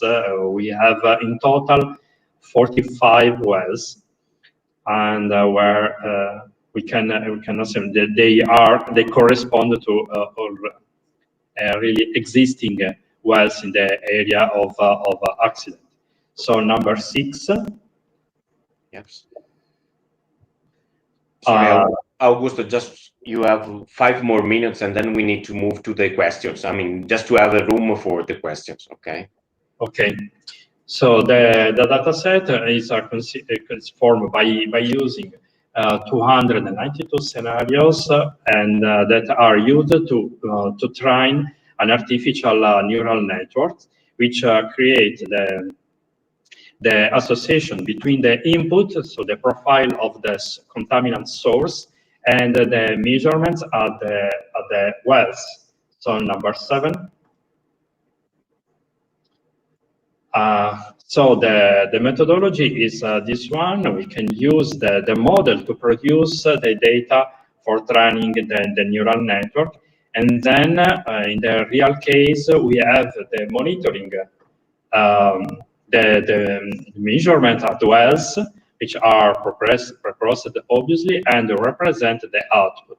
This output is given to the pre-trained neural network, and then we have to find the input which corresponds to this output. So number 8. Okay. So this in this picture you can see which is the neural network. It's just one hidden layer of neurons, and is the system, the non-linearity of the system of the network is concentrated in this layer. All the other variables are have linear connections. The three equations that we see in the top represent the algebraic representation of the network. So the sigma is the non-linearity of the network, which represents the activation function of the hidden neuron. So we can back propagate the output. Once we have the output, which represent the measurement as well, we need to find the input of the network, namely the profile of the contaminant source. But epsilon is linearly related to the vector h, the output of the hidden layer.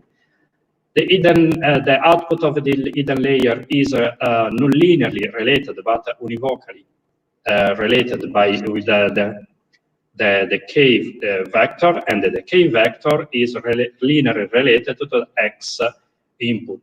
So at the end, by using all these equations, we can find a constraint, a domain where to find the solution X, which represent the profile of the contaminant source. So number 9. Yes. So to do this, we simply we perform a linearization of the nonlinear domain, and then we perform an iterative procedure. So number 10. Yes.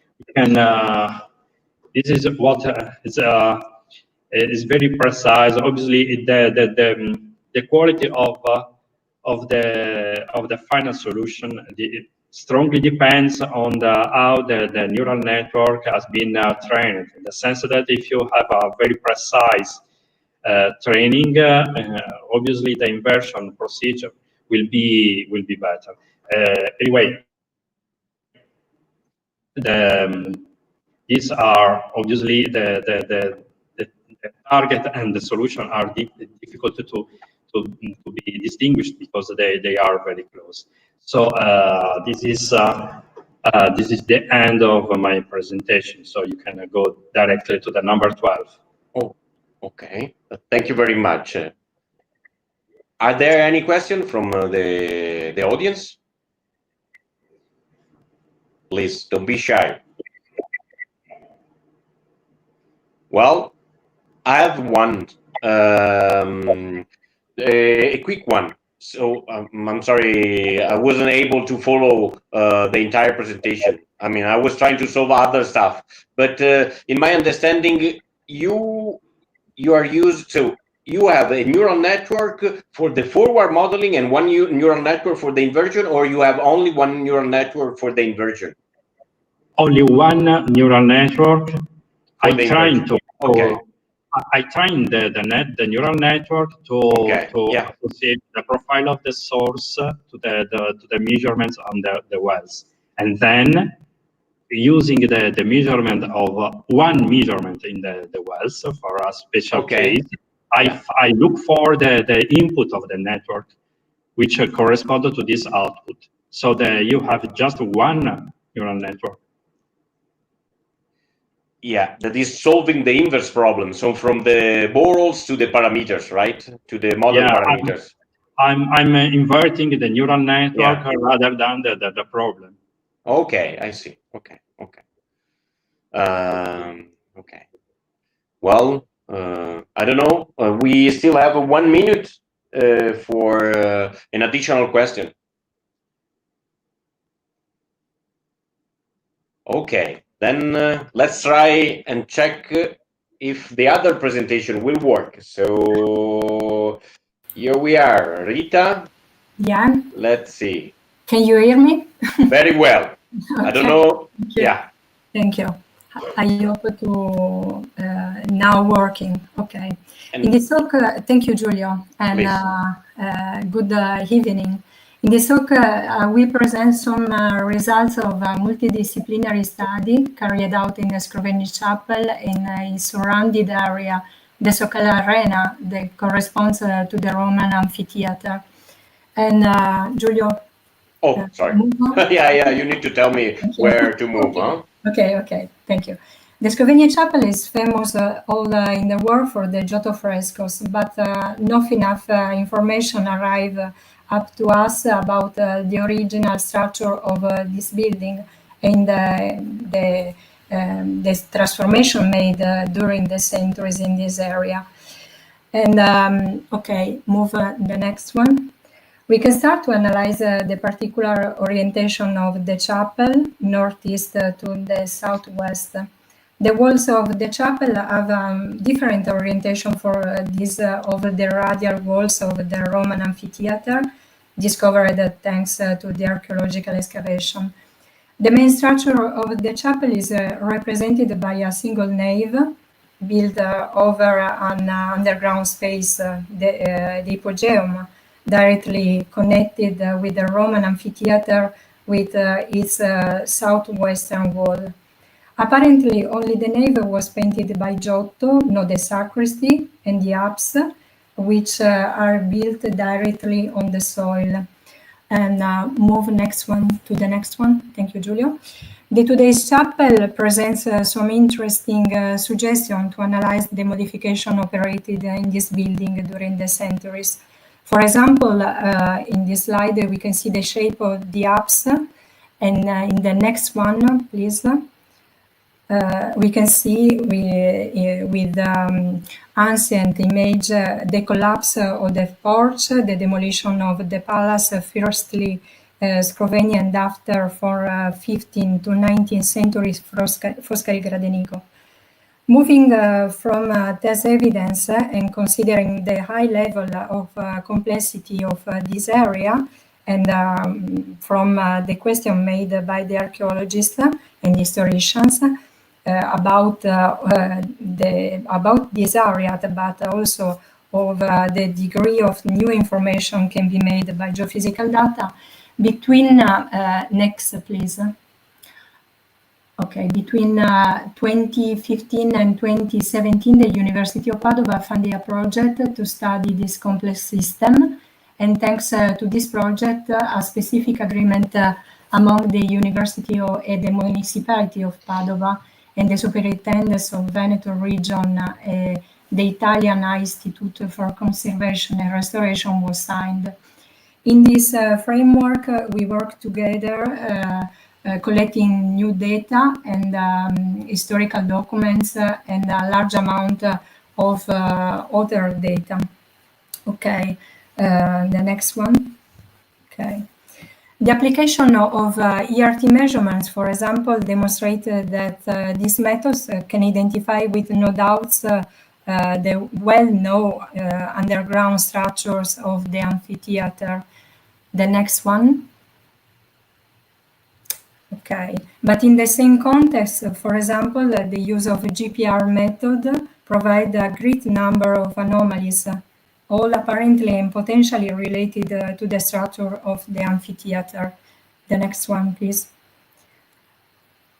In this case, only the integration between these non-direct evidence with the historical documents help in the selection of the right interesting information about the structure of the amphitheater in this area, driving and removing from wrong information for future test and example, for example, in the for archaeological purposes. Okay, next one. Similar consideration can be made about the interpretation of anomalies provided, for example, by infrared thermography, as shown in this slide, the next one, and another anomalies provided by the same method. and the next one, and using, for example, the multispectral imaging.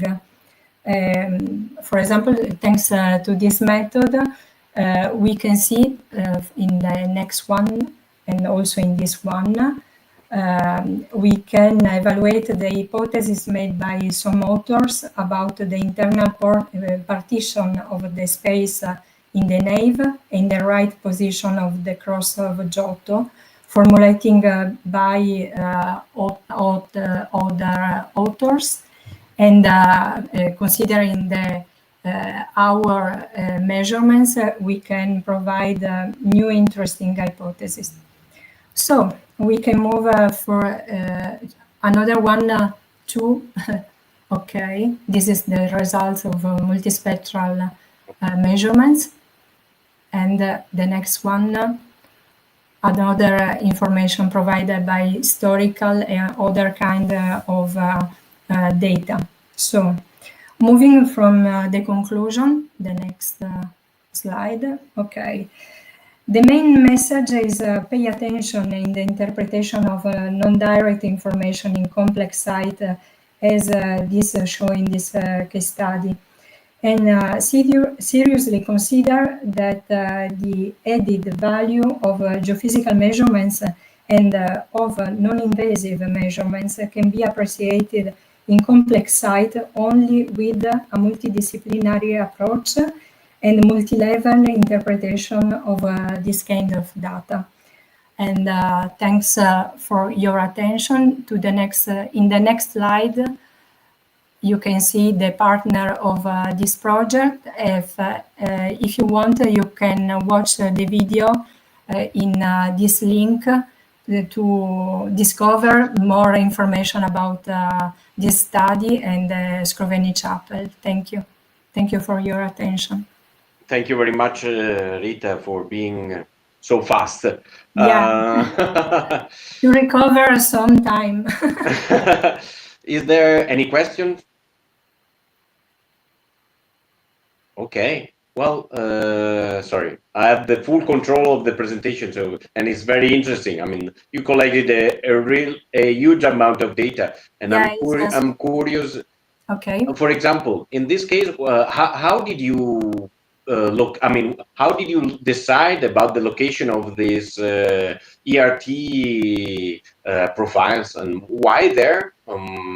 Yeah, we are driven by archaeologists because okay, is very few time to show the complexity of this site, because there are a lot of excavation between 19th centuries and the last century.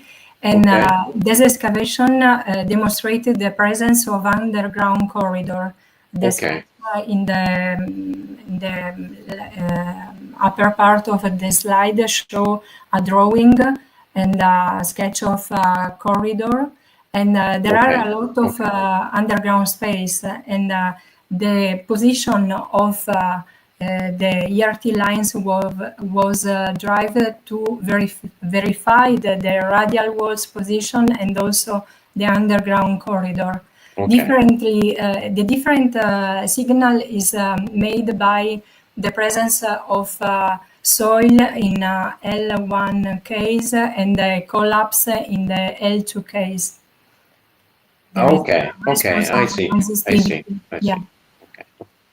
Okay. Thank you.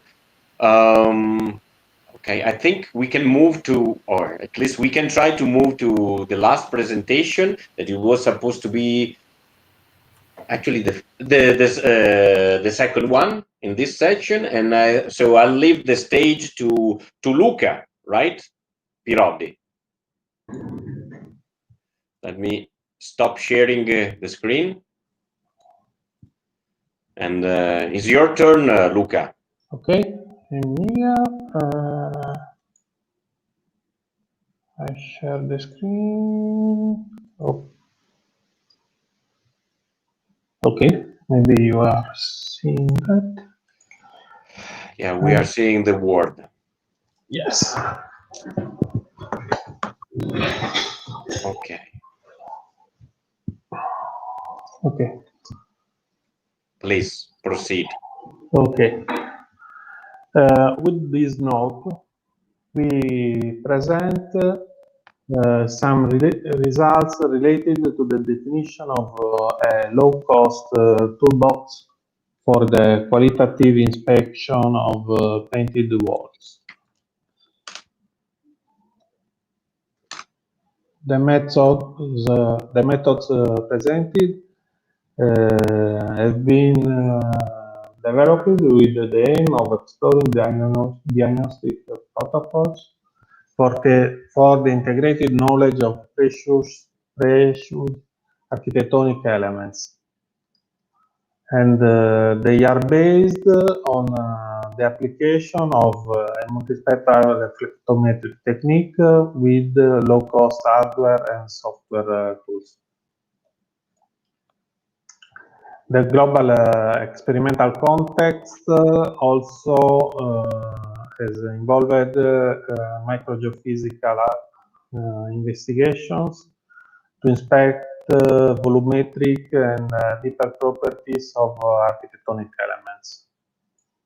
While here we present the methods specifically developed to study painted surface finishes and their shallowest stratifications. The multispectral survey has been carried out over the painting vaults of the sacristy of the Baroque Church of San Giuseppe Calasanzio in Cagliari, Italy. Here we see some images and a three-dimensional model of the vault. And through the experimental results, we can see the most important low-cost elements used for the qualitative inspection of paintings.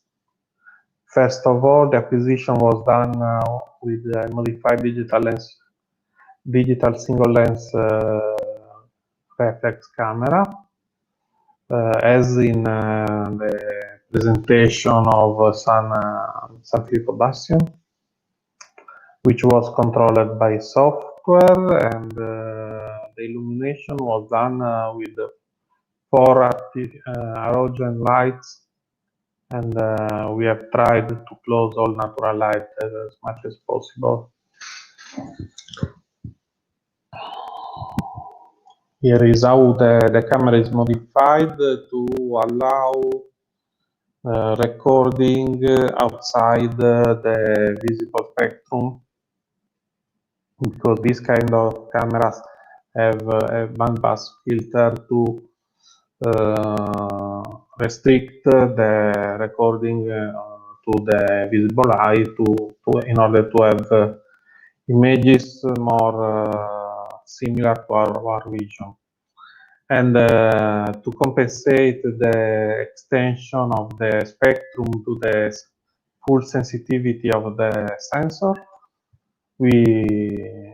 it's possible to install in front of the camera some filters of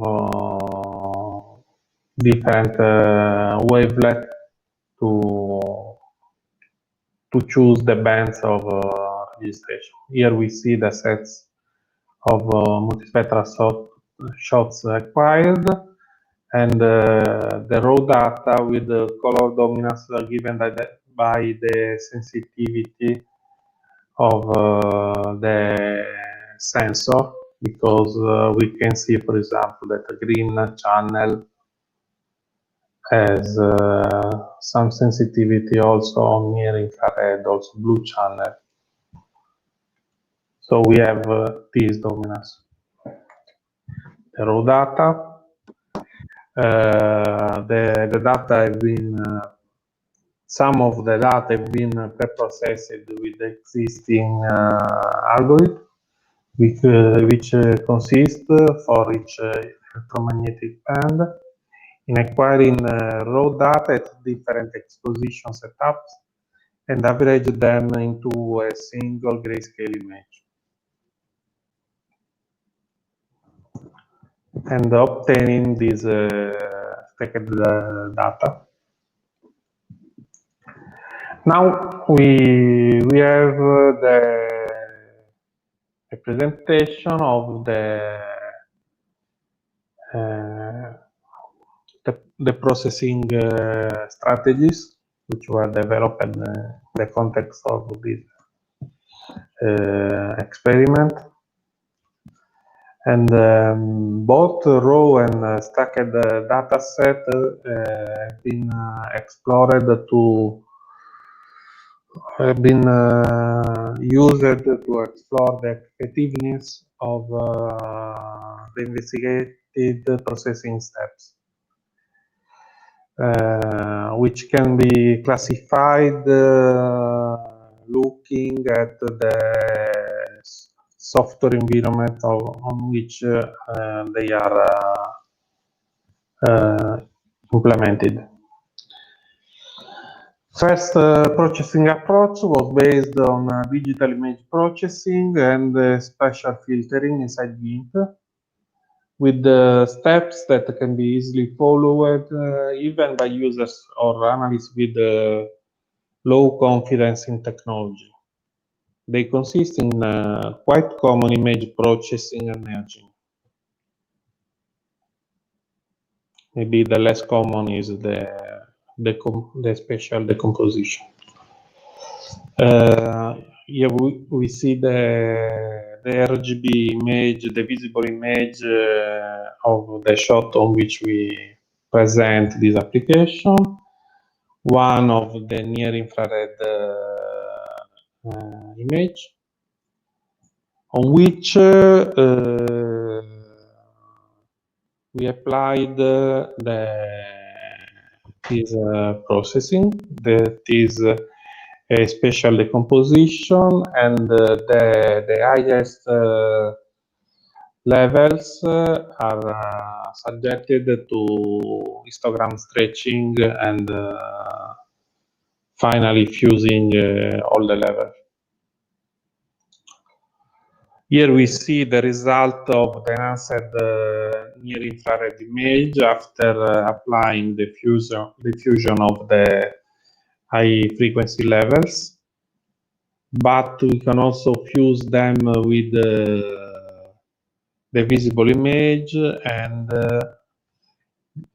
we can fuse the full enhanced near-infrared image with the visible image. We see now some details based on this condition, the highest frequency level, and the visible image. And we can see, for example, here that we can notice a tape that was difficult to recognize, and some subtle signals. Luca, you have 3 minutes, more minutes. Okay. Another tape and surface roughness. Finally, the second step, which was applied in mathematical environments, is the application of the principal component analysis techniques. If we look at, for example, this RGB image, that is a combination of the three first principal components, we can see that these two pigments that are yellow are in the false color blue and green. So we have a qualitative ability to distinguish similar pigments. Working with the thresholds, we also put in evidence with an RGB combination of these principal components, surface roughness, that can be due to shallowest stratification behind the pictorial finishes, or also these wider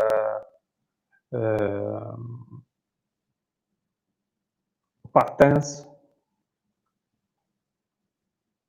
But once more, we can distinguish two pigments that are disvest that were very similar at human eye, because at the multispectral bands we have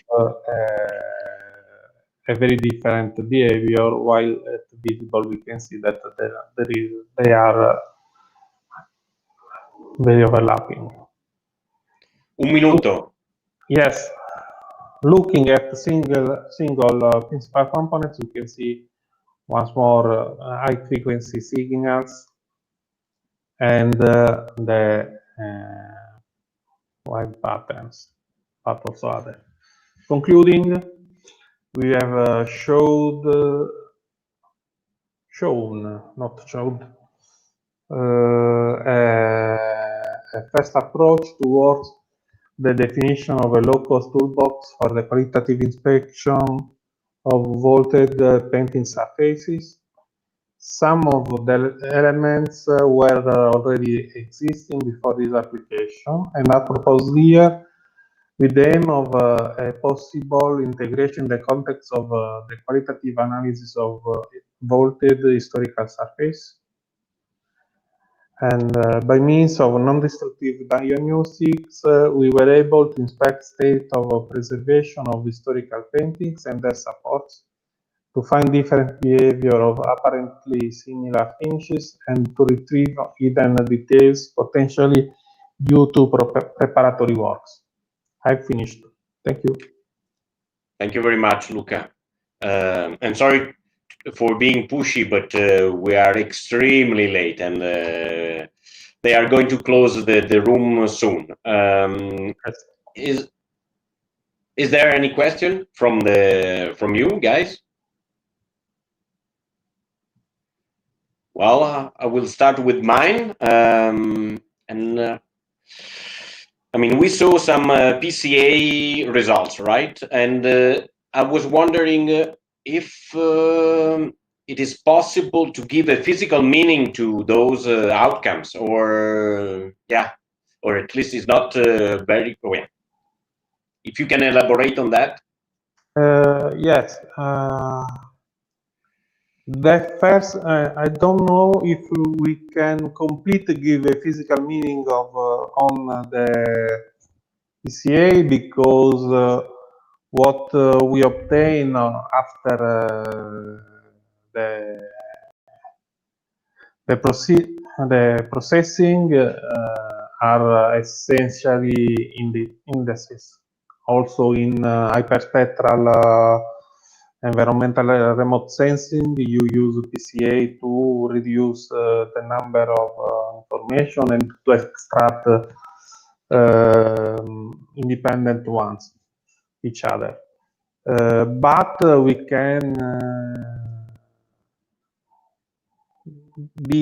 do a step towards quantitative inspection using calibration targets that can be put in front of the inspected surfaces to elaborate them with the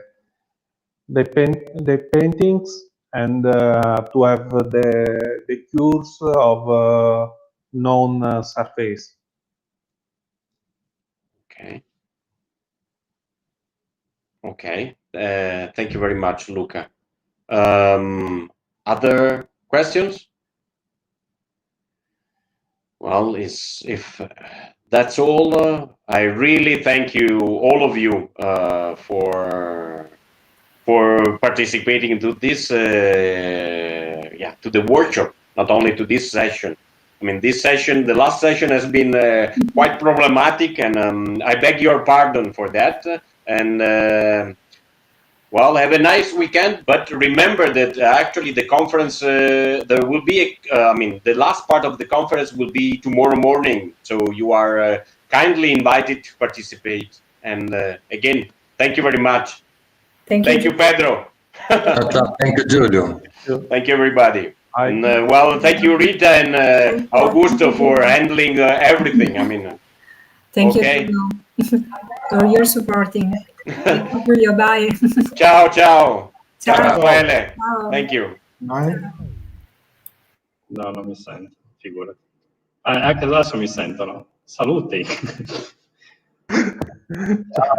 Sì, sì, ancora c'è.